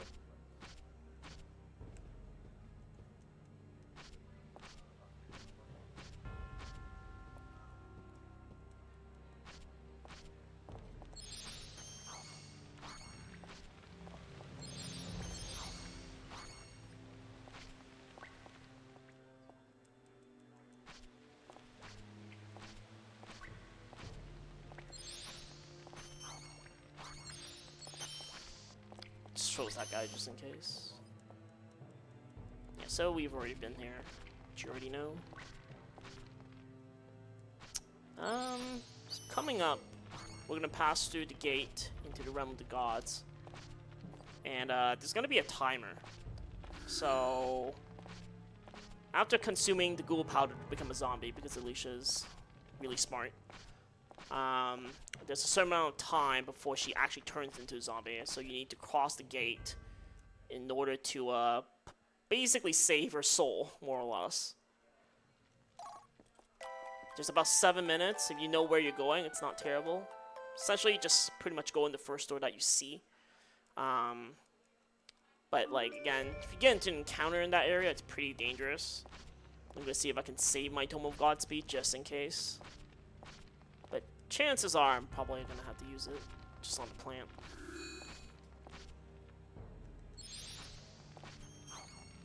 And like a good time for getting out of that cave, it's like 6 minutes on the dot. That's kind of the average I use. So I know how well I'm doing, at least for that particular portion.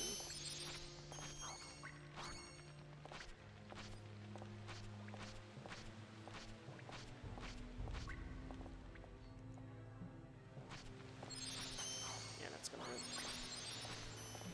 Nice, nice.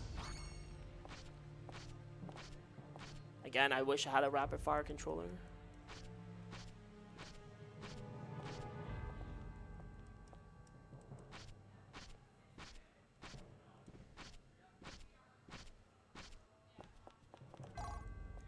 Okie dokie.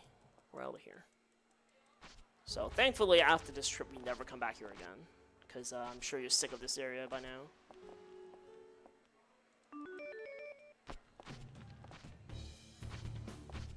And I'm just going to use the save point there again, just in case.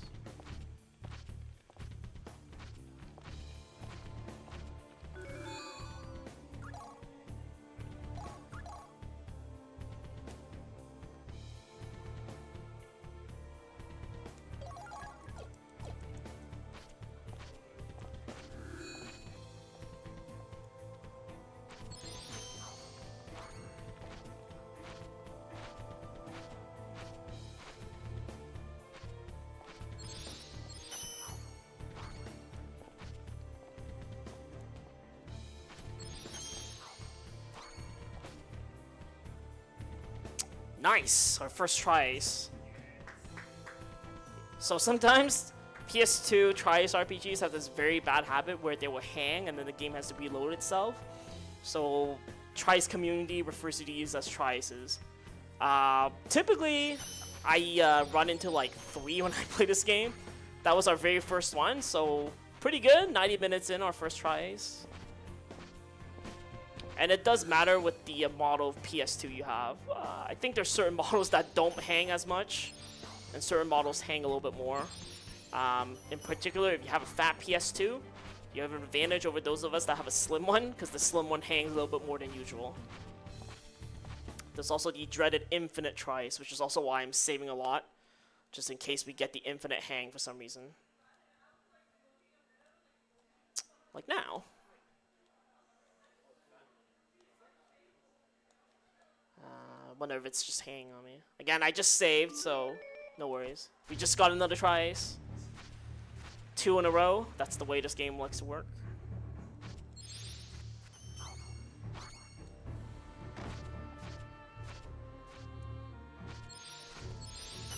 Nice.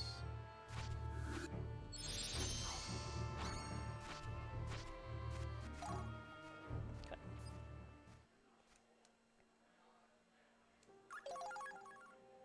So even the second time around when you go through this forest, some of the enemies' positions have changed. Fortunately, that plant has not changed positions, so we do have to go through him again. Okay. Yeah, no. That was me being, like, really, really safe. So, different shadow monsters have different speeds, and they do different things. The most dangerous ones are... Ooh, I'm not sure which ones I would classify as the most dangerous ones, but the walking ones are not very scary, because they have a predictable tempo. But the crawling ones in particular, and the flying ones, they'll get you. Also have to be careful of Alicia's toe, because she can run into the enemy with it. Nice, nice, nice. Excellent. And yes, I can jump over him, but if I fail, it will be a back attack. And I don't want that, because we have to go through another plant. That guy, when he swoops down, can hit you, if you're not careful.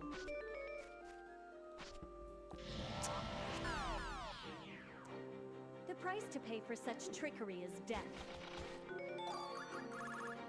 Nope. Retreat! It was worth a shot, though. Like, if I jumped over him, I'll have saved the tome.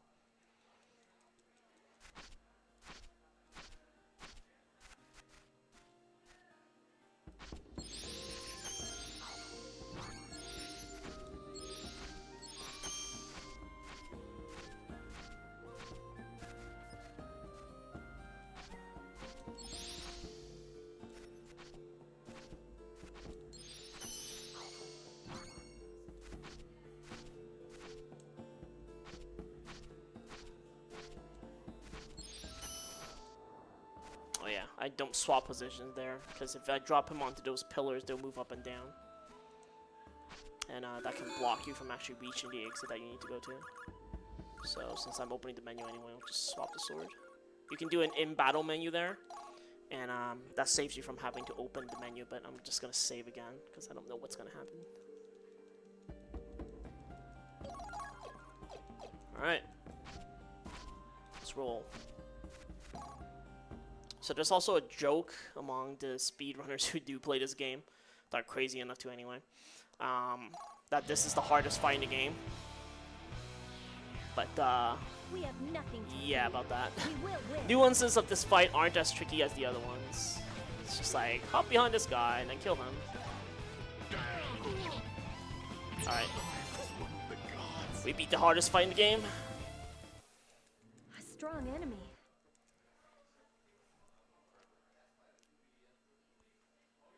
Yeah, all you do is jump behind the guy. I don't even think if you have the wrong weapon equipped, it's that much of a problem. Alright, so now we're in the time section I was talking about. Sorry, 8 minutes, not 7.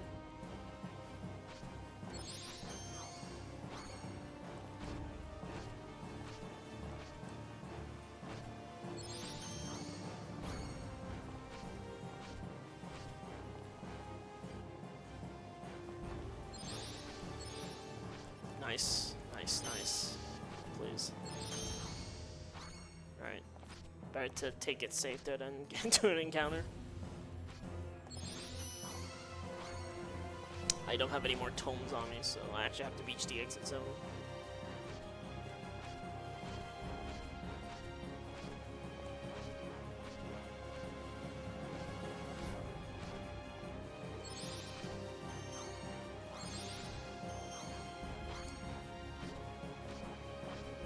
Alright, this is the only area in the game that has a tricky jump. Alright. If he's on an incline, that jump is not 100% safe. But you can run into him, which is why you want the additional tome if you can spare it, just in case. Oh yeah, we're poisoned again.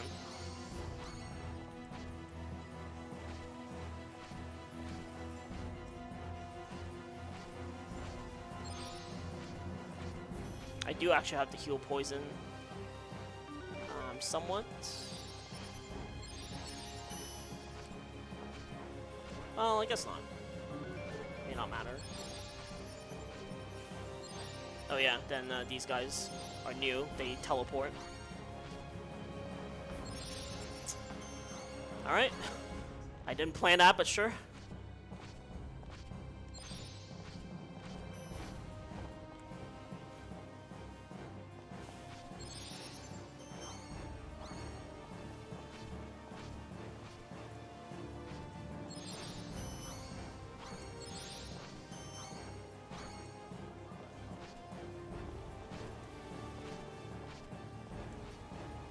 And then once we get out here, we have another kind of battle gauntlet. 3 fights in a row. I'm not going to run back and save, so let's hope we don't die along the way. Alright, 602. So we're a little bit faster clearing the cave than usual. There is a recovery point after you leave this cave because the game expects you to have fought battles, got poisoned, whatever. But on the run, do not use this. Do not use this. If you use it, you screw yourself up. So remember how I didn't put Din to the party yet? So the reason why is because now I can save the Union Plume, and we're going to feed him the extra experience. So that brings him up to release level. Then we can equip this shiny new sword we got from Eric Terrace just now, and we can release him. And because Alicia is a weak little girl, we're going to feed her all these stat boosting items we just got. Yeah, it can be poison, it's fine. So that's correct. It's the attacks I'm worried about. Okay, no, I'm good. For now, anyway. And it's tricky because halfway through this area, you need to swap attacks. And the boss of this Rainbow Bridge area, which shoutouts to LCC if he's watching. This is the really, really pretty part of the game. But the problem with kind of this area is that halfway through, you have to swap your attacks around. The world record has a very, very interesting but also really ridiculous strat where they use a particular attack to push the boss out of the way because he can use an area, like a circular attack. And if you don't push him far enough, he can hit you with that. So if you're at 1 HP, you die instantly. So we're not doing that. We are going to heal. Attack. I don't want to die. Okay. So the first one usually isn't too much of a problem because it's pretty easy. But it's the second and third fights that you kind of have to be careful of. Second fight in particular, there's a chance of getting an item called the Armor Piercer. 90% chance, but whenever I'm on a run, it's usually 0. But you need that item because it's a red ruin, and it teaches you a skill called Magician Slayer, which all the final enemies you fight are going to be of. So you really want that ruin if you can get it, but 90% chance, again, not 100 because this is VP2. We can never have 100%. Alright, sure. So at Limit Break 2016, when I ran this game, that didn't happen. Even though I chopped off 2 of his limbs, he didn't give me anything because he hates me. Alright, so those charge breaks I mentioned, we use them here. So I'm at 1 HP. Half my 1 HP is still 1 because it rounds up. So I take no damage and I get free AP. So then I 1-round him. Alright, let's hope we don't die to the boss now. I am going to heal myself. I do keep myself poisoned because that allows me to constantly have my HP be drained so I can go back into critical. But again, I am going to swap my attacks around while I'm at the equipment screen. So I'm going to use cross slash. And you'll notice once you see what cross slash does, why I mentioned the world record strat, like it works for what it is, but your timing has to be super precise and your position has to be super precise, because if you don't push him far enough and he uses that circular attack, you're dead. So we're not doing that. This path leads to Valhalla, home of the gods. Thou shalt not pass.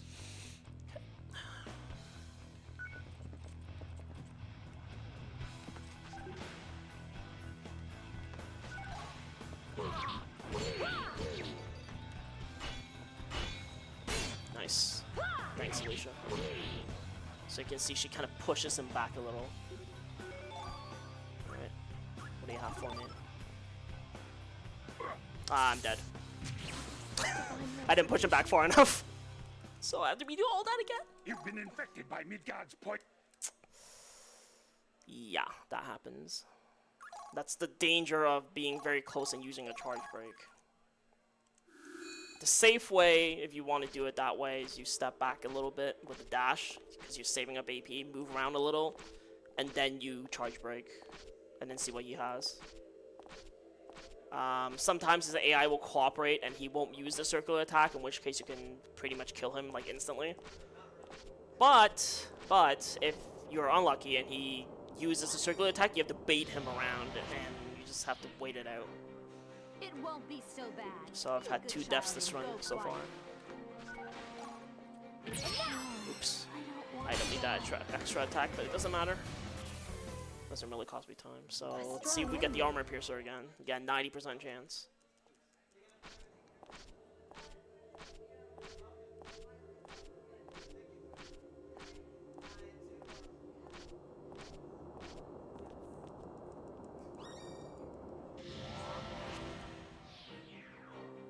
Let us claim first blood. Attack!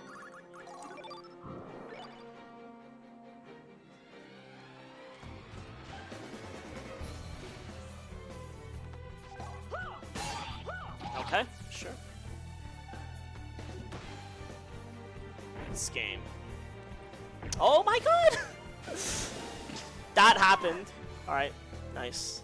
Gotta do it again. 3 deaths and counting.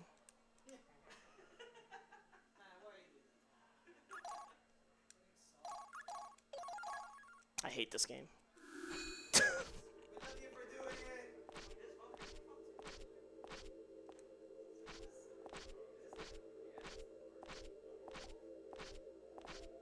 Yeah, so that enemy, his spin speed is a little bit faster. That shouldn't have happened. I should have dashed and again walked around, because I just have to wait for the no item sign to disappear and then I can kill him. So let's see again if we get the armor piercer.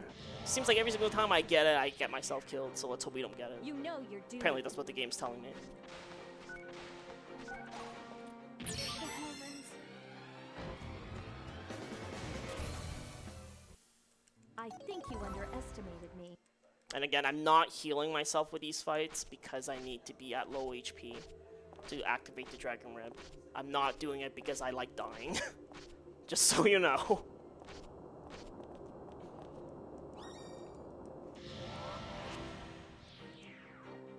We have nothing to fear. We will win.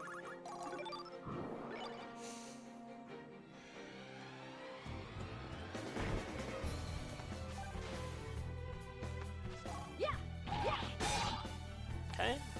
Yeah. Nothing this time, it looks like.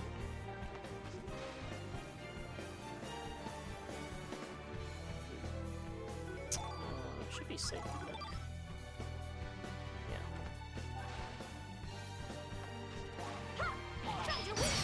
Alright, got it anyway. 3 times in a row, man. I'm testing my luck. A strong enemy.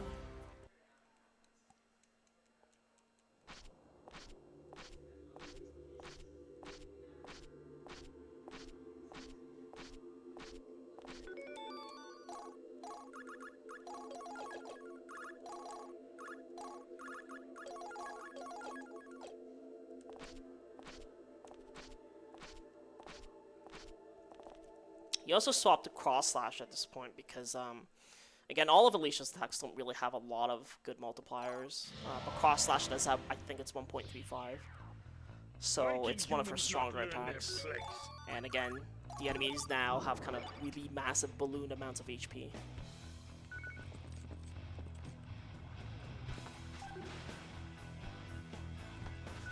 Yeah. Yeah. Yeah. Yeah. Yeah.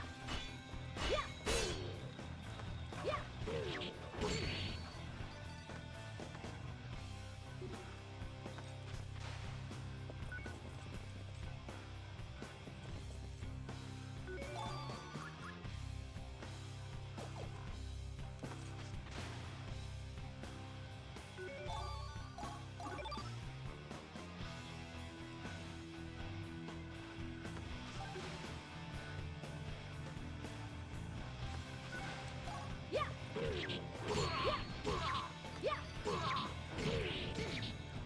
Come on, get him. Yes! He's dead.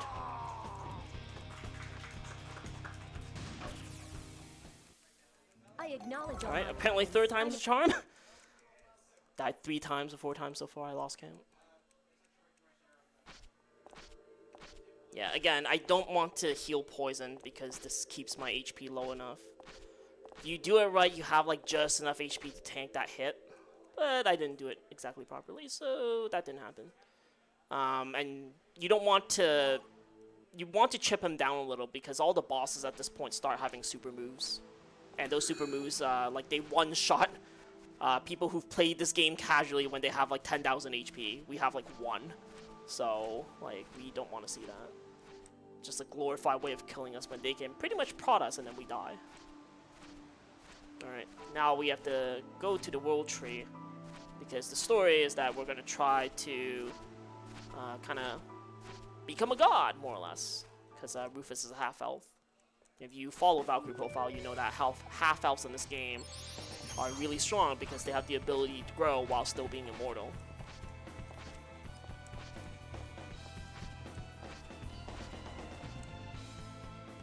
Alright. So we have to pick up a seal stone here, which is why I didn't access the spring yet. And we have to get that item, unfortunately, because if you don't have it, you actually can't beat this dungeon. Because it's pretty much designed around having the seal stone.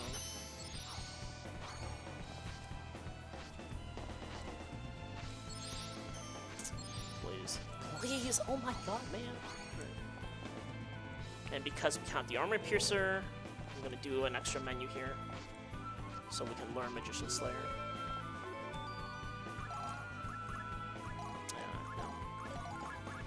Replace this with armor piercer. Replace this with. That's the red cherry you bought from the very first chapter, by the way, in case you're wondering what that is. Yeah. Ha. Yeah. We have nothing to fear. We will. I also don't want to run into those guys, by the way, because you can get ambushed. You can actually get ambushed, and if you get ambushed, you will die.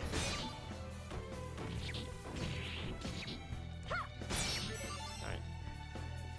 Most of these monsters at this point, if we get a hit in, we're usually safe, because they don't have enough HP to really tank it.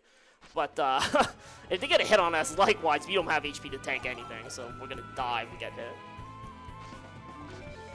So this is probably the last 25% of the game. And this game's normally about 40 hours, so we're making decent progress. The deaths did set me back, but again, I haven't played this game in about a year. So some of it may or may not be sloppy. It's doing pretty well until Bitfrost. This jump is also kind of tricky. Like, you have to squeeze in between. And that disables this air current crystal. It's also why, by the way, I have to pick up that crystal beforehand. Alright, nice. I'm at 1 HP, so it doesn't matter.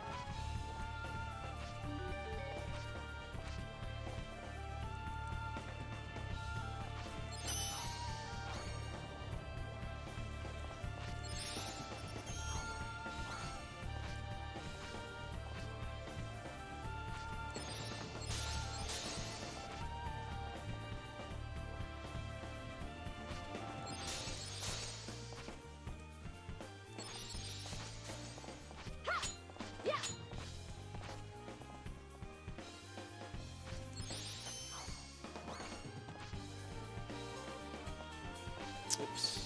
I'm supposed to jump and hit that guy. This part's kind of tricky, actually. You don't know what you're doing.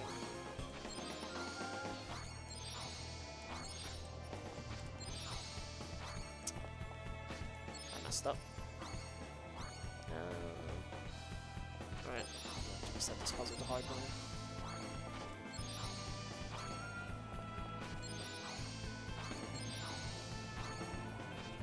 Okay, there we go.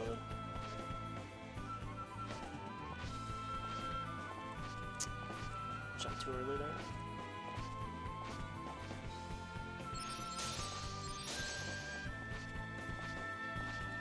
Okay, so at this point, you're gonna have enough magic crystals, but you do have to restore that seal stone because you need to have sword blessing for this fight. And I'm gonna save here as well because again, this fight is kind of tricky. So we have 4 dead characters, as you can see, or not 4 dead characters, 3 dead characters. Sorry, I can't count. And I need to have. I'm gonna revive 2 of them, but you need to have at least 2 characters, and you'll see why. And Magician Slayer. Set Gale Winds for this fight. Change my equip back. So, with my black crystals.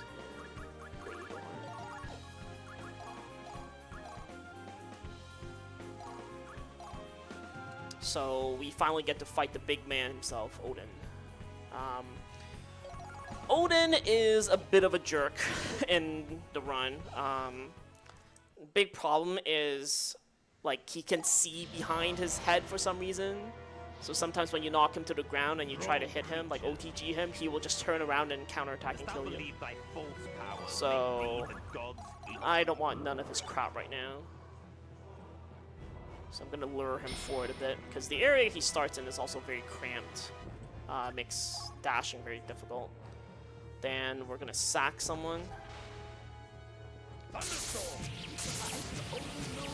Doesn't really matter who it is. I probably should have killed the light warrior instead of my archer, because my archer actually has range and can contribute.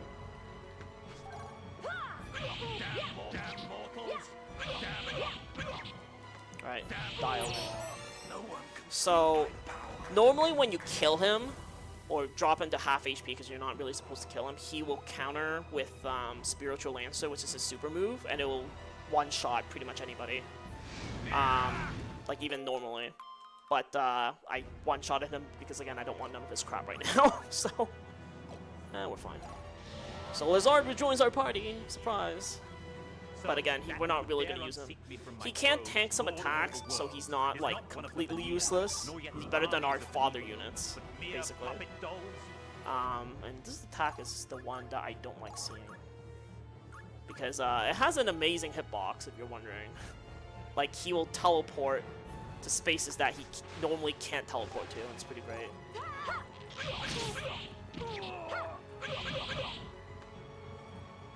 Thou art a grain of sand trying to change the ebbing of the tide. Just waiting for my no menu sign to disappear. Alright. Damn mortals! Just gonna Soul Crush pretty much. No? No Soul Crush? Alright. No Soul Crush. That's pretty rare. When he drops below 50 HP, he has a really high chance of using his super move. So the fact that he didn't use it is good, because we don't have to see it. I guess he cooperated. But like sometimes you can be on a really good pace run, and then you knock him to the ground, and then he just magically turns around and counterattacks and kills you. So Evolver and Odin are probably the 2 worst bosses in the run. So now that they're both dead, it should be quiet for a little while. At least until the final boss.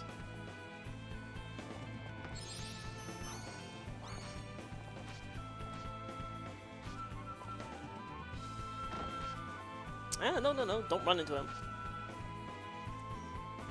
If you run into him, we're gonna die. Alright. Save here. There's a mini encounter with the, I think it's called the White Dragon.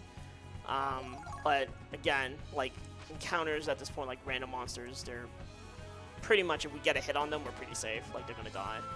Oh, I made a mistake. I needed to have swapped Alicia's attack around. This is not going to work. So we're gonna have to do some weird improv strat here to make this work.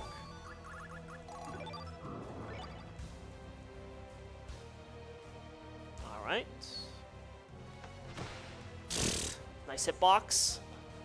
Nice hitbox.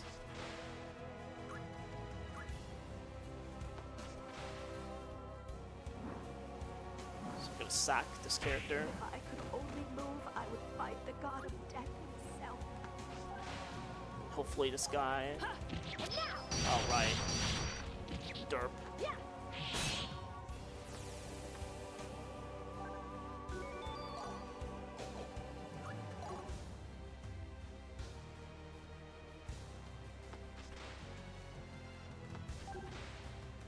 Sack you.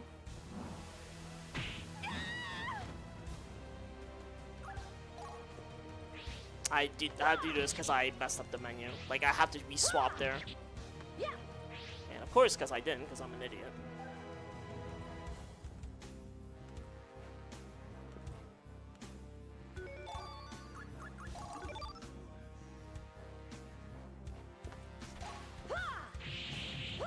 Nice. I don't even know how that hit him. Like, he's flying, so what you're supposed to do is you have cross slash. Like, you're not supposed to use Gale Winds for Odin. But I don't want Odin to turn around and counterattack and kill me. So I set Gale Winds, which is the safer option. But you need to re-swap and do a menu there, because otherwise when he flies and, like, his tail's not in the way, like, you're gonna hit nothing. You're just gonna whiff. You know, pretty much exactly like a fighting game. You're targeting his lower body when he doesn't have a lower body.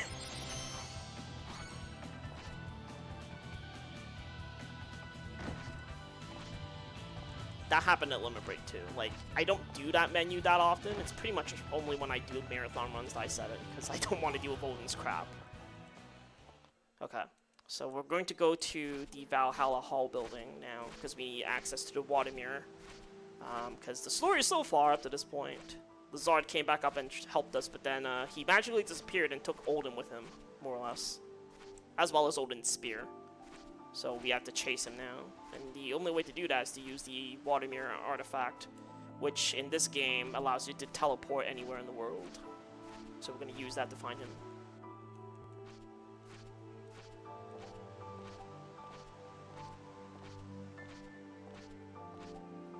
I should be pretty safe in this area, and even for Freya I should be okay. But again, just in case I run to the Infinite Trice, we're gonna save along the way. Because I don't want to be like my boy Aether when he was doing his Star Ocean 3 run and I had to redo item creation.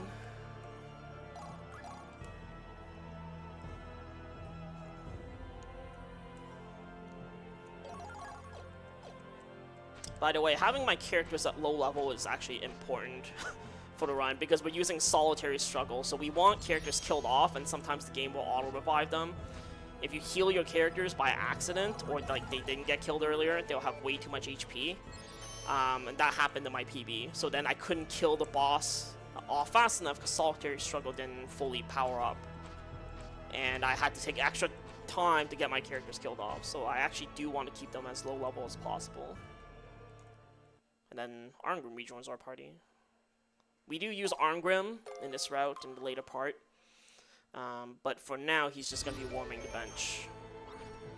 Alicia's still our main character.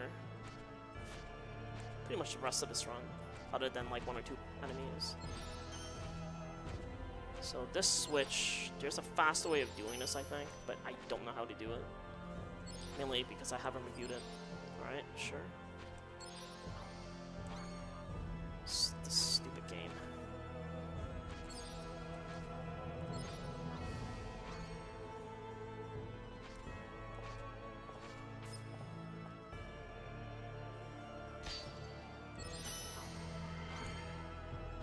There's the fastest way to set up an escape point here.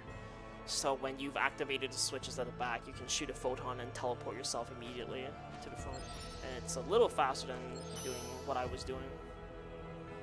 Just that the way that I'm doing it is way easier.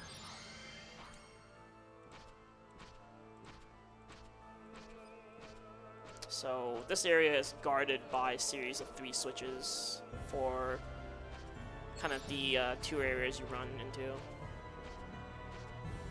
And again, I'm careful of these guys, because that can happen. You know your duty. Because they move really, really fast. And we're gonna get the heck out of here. Know when to pull them, right? I want to live a long time.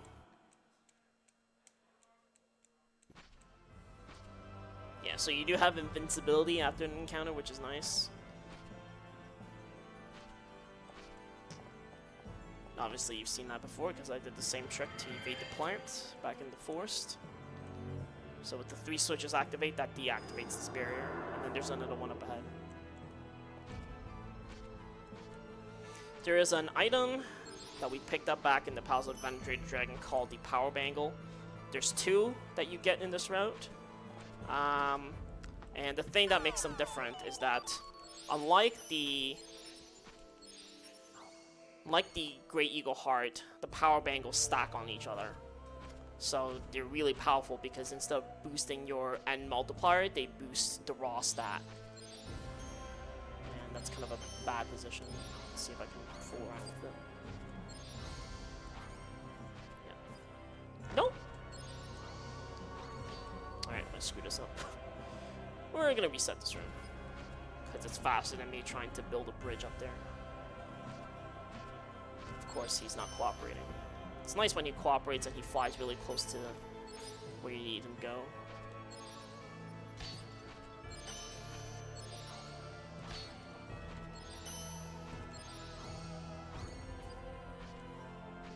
There we go. Sometimes he's nice enough again to float near where you need to go, and then you can just swap places with him.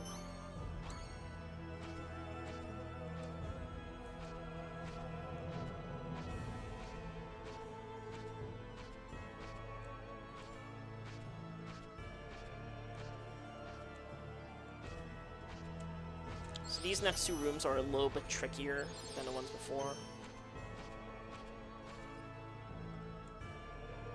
And I have a set way I do them, so let's hope I don't mess them up.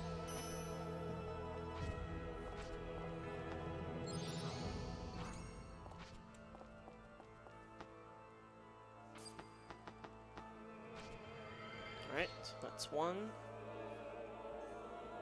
Go through here. And I do this in disorder, by the way, because it's faster, because you have to ultimately end back up in this area. Also, I can't push that thing too far in, because if I do, that second switch can't go down. Then you have to break your crystal and start all over again. And there's another kind of mini monster coming up.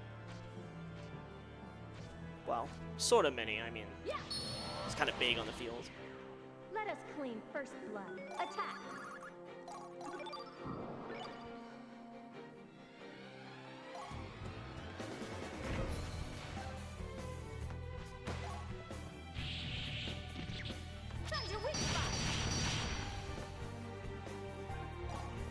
Yo, nice. I'm right outside his attack range. I think you underestimated. So Rufus not dying there is actually okay. I do need an extra warm body for the upcoming boss fight just in case. And then if you miss this jump, you cry yourself to sleep because you have to walk all the way back. That would be legit baby rage.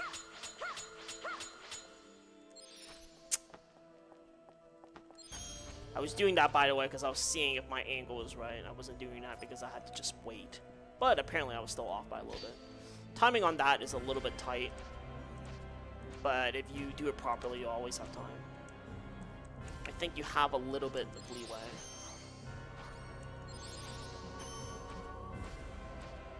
Alright, that's all 3 switches, so this barrier's gone. And yeah, so we're gonna fight Freya, and then we're gonna move on to the last chapter. So my party is set. I'm just gonna change attacks because Freya floats, so Gale Winds doesn't hit her, in case you're wondering. And I have the extra power bangle, so I should set that as well. Remove this. We can save, and yeah. So Freya's pretty easy. The main thing to be careful of is if you're not positioned perfectly behind her, she has a pretty high evade rate. And if she dodges, it's a whole barrel of fun. So let's hope she doesn't do that.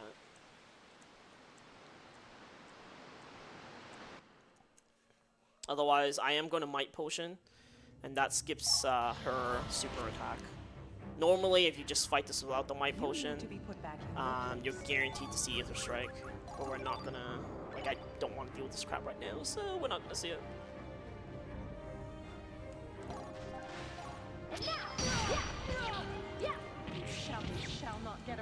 Oh, well, I didn't do enough damage. Whatever, it's fine. That's why I have an extra character, so I won't game over from this. If you only have one character, you have to guarantee to kill her, otherwise you're gonna eat that attack and it's gonna kill you. So, on to chapter 6. So, this is probably the last 10% of the game if I was to divvy it up. There is like a bonus dungeon if you're familiar with Trice games. There's a Seraphic Gate. Seraphic Gate in this game is actually really, really big. Like, they want you to do the bonus dungeon. But yeah, this is just the main story, so we're not going to do that. For the most part, this last area, again, is pretty dangerous. There's a couple of fights which are kind of tricky, but we should be okay. And I'm going to plume Alicia because we do need her alive. And then we're going to head forward. So, a couple of characters join us, which you may be familiar with. We have Brahms, we have Hrist, who joined our party, but we're not going to use them because they have no skills. And I need skills in order for them to do really good amounts of damage. And because they also spawn at a high level, getting them to learn skills takes way too long, so we're not going to use them. Likewise, Lenneth joins us. Lenneth's in this game, by the way. Spoiler alert, but we're also not going to use Lenneth. We're going to use Lenneth's sword, though, because it's stronger than the Around Light that we have by quite a bit. It's nearly double the attack power. And it gives us an extra attack, which is important.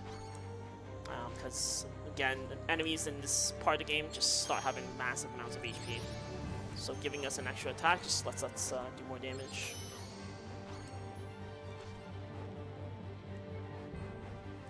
Alright, so there is a mini-boss coming up called Gigantic Troll. And fittingly enough, he is a troll. In particular, there is a dash I have to make during that fight that clips through him, and it's pretty tricky.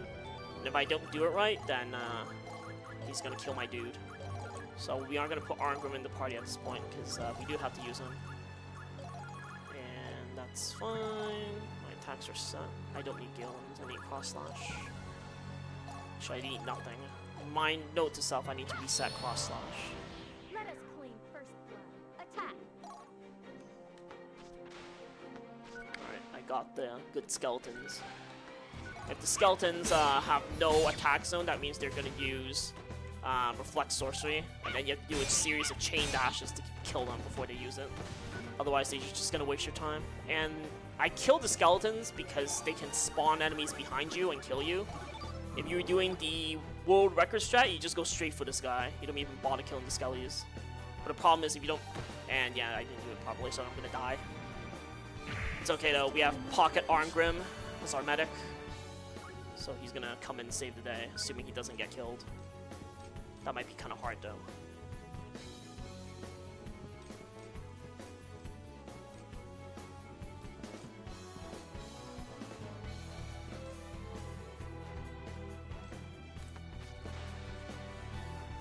Uh-oh. Alright, is he dead?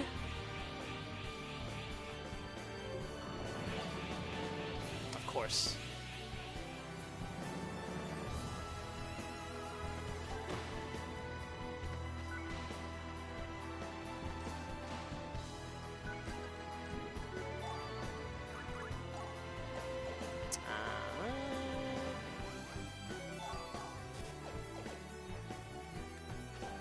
Alright, okay.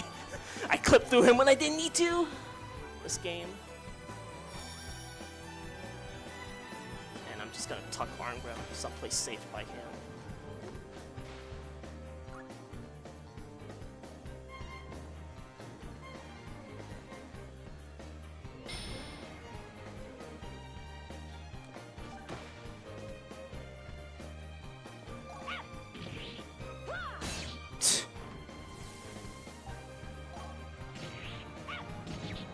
should kill him. Yeah. The actual strat of what you're supposed to do is you have to hit his body, which is like this tiny part in the center, using 4 attacks only. If you do it right, you do a vital parts kill and you one-shot him. Well, technically 4-shot him, but you don't have to do all the damage. But it's like really, really hard because you can't actually control where Alicia is targeting. And sometimes she'll hit the legs like that, and then you can't do the fast version. And yeah, if you mess up the jump when you go through his gauntlet like I did the first time, he just kills Alicia, and then you have to run Arngrim in to save the day. Alright, sure. Please. That guy on the ground moves really fast, by the way. That's why I'm not jumping down and trying to get past him. I'm gonna save here, because we just went through that mini-boss. And I'm gonna try a trick. Well, I'm gonna do the trick, because I actually don't remember how to do this fight anymore. But if you do the trick properly, it saves, like, 2 minutes, I think. That's not how you do it. I just swung at the guy by accident. We will win. So what you're supposed to do is you want to jump and attack at the same time.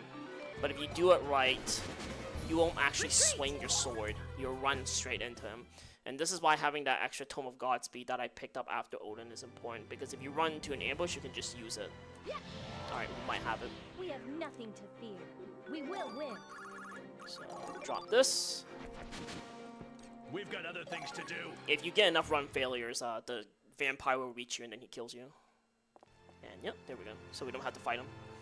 So we actually don't know how that happens. We think that like when you get into the battle, if you're holding the buttons afterwards, like Alicia just super jumps because the game thinks that you need to they need to reset the jump or something.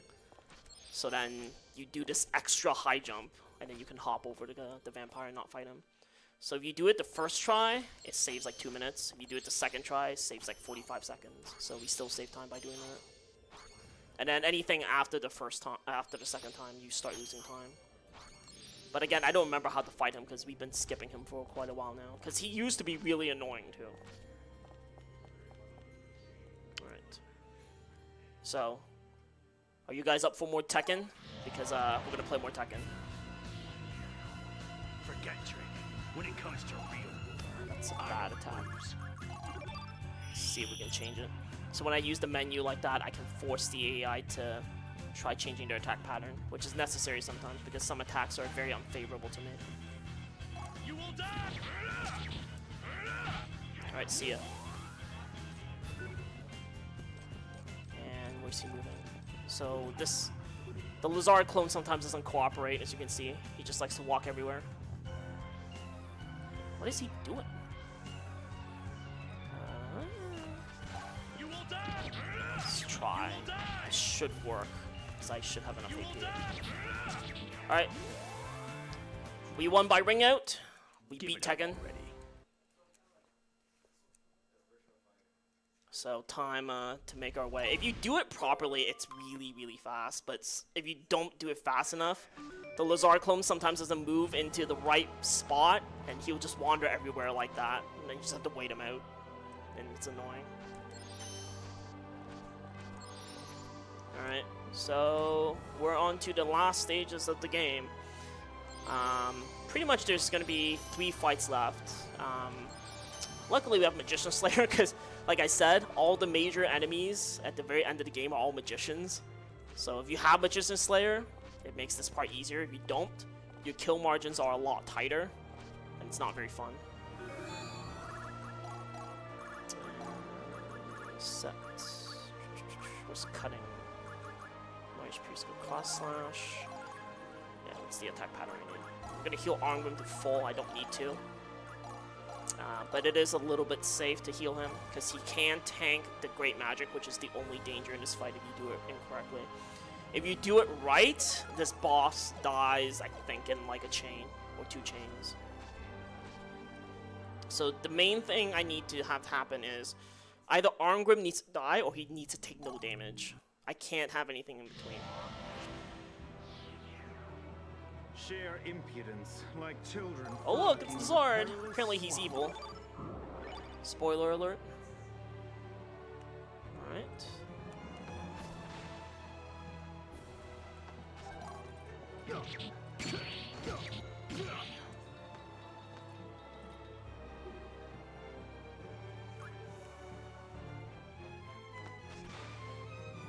Deadly magic.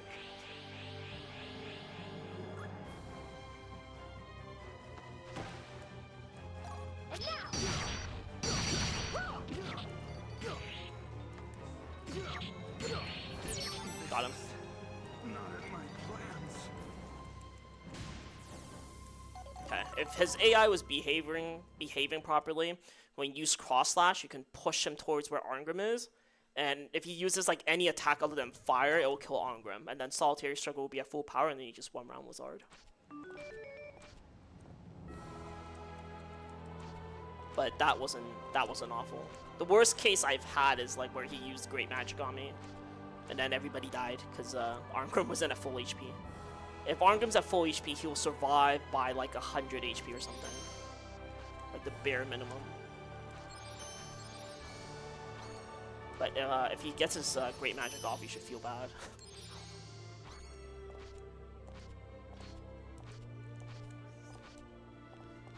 Alright, final save point of the game. And we're almost at the end. So this final series of fights, the first part involves a crystal, which holds a Len of Spirit. And you can try fighting the boss, but the boss has like 90% damage resistance and like 500,000 HP. So there's no way you're pretty much gonna kill him. My love. The way to do it is you break the crystal. So when you do 1,000 damage to him, he's stunned, and then that drops the barrier around the crystal, allowing you to damage it for full damage. So we're gonna use Alicia, use the other characters as bait, and Corpse Fuel for Solitary Struggle. And then she's going to stun Lazard, and then we're gonna take the crystal down. Then the second part of the fight, I will be releasing all my Harrier and then feeding it to Valkyrie, which is like the game-ending PC. She's the only one that does full damage to the final boss, so you just feed everything to her. And if you actually have the Bloody Pad, you can one round the final boss, but I don't have it, so there's a little bit of improvisation you need to do. You can ponder the extent of your powerlessness. Also, shoutouts to Liam O'Brien, by the way, because the voice acting is amazing. Frigid damsel. Nice. Yeah, that can happen. It's like Lazard plays. I just want you to kill the rest of my party.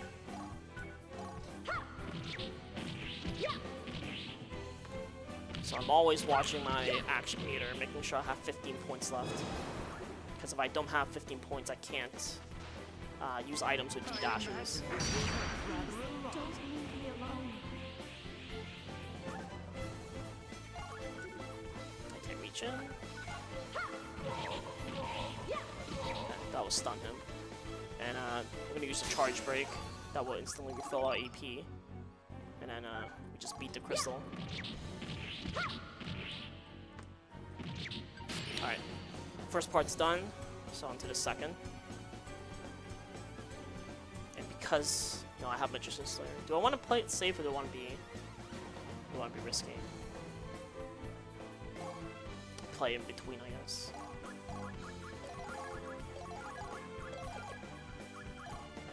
I actually don't think I have to feed them anything.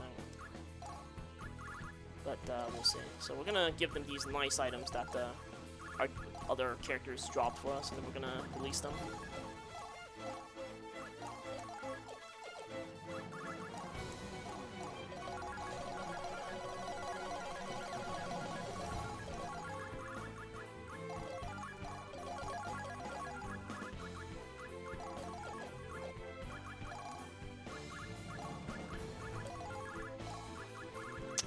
Give Valkyrie all the good stuff that we had.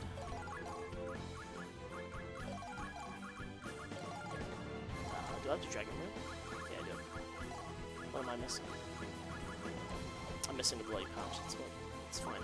So here's that, skills, fists, solitary, Magic Slayer. This technically Brahms doesn't really need anything. We don't really use them, but it's nice to have them around. trying to figure out whether I want to be safe because I can set toughness, which makes the fight really safe, but it's slower to do that. So let's do it this way. It's a little bit more dangerous, but we should manage. Just doing the final check.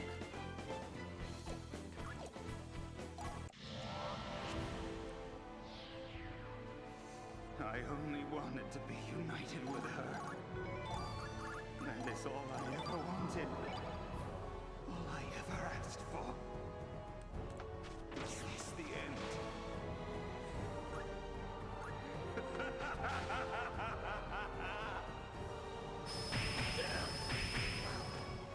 If this is how it ends, fair enough.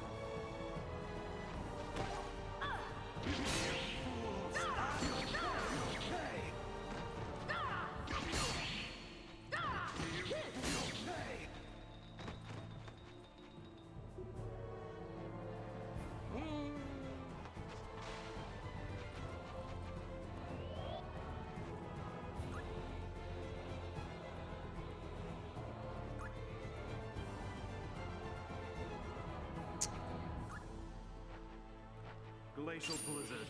Not good enough. Nice.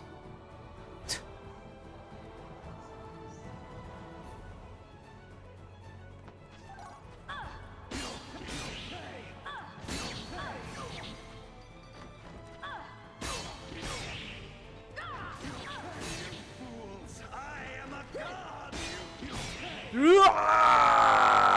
Alright, he's dead. We're done. Time. Oh wow, 39 seconds over with like 3 deaths.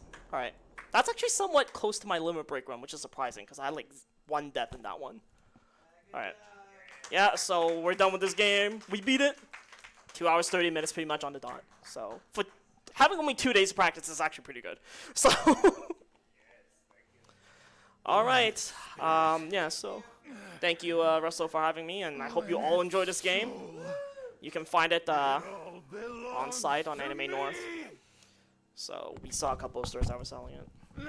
Okay, thank you for covering. I know we had that. Maybe we can just turn it off now. Yeah. Well, you can hear the awesome VA if you. So thank you buy the guys game. for tuning in. We're gonna be back online tomorrow at 9:30 a.m. with Pokemon. We have a Pokemon block until 1, and then a lot more stuff. But yeah, thank you for tuning in. Thank you for covering the lost. You're welcome. The It's not a speedrun that problem. left, yeah. Thank you for having But me. you guys have a nice night. Get home safe. We're gonna see you in the morning. All right. All right. Thank you. Thank you. See everybody Good later. job, good job. Have a nice night, guys. Good night. Bye.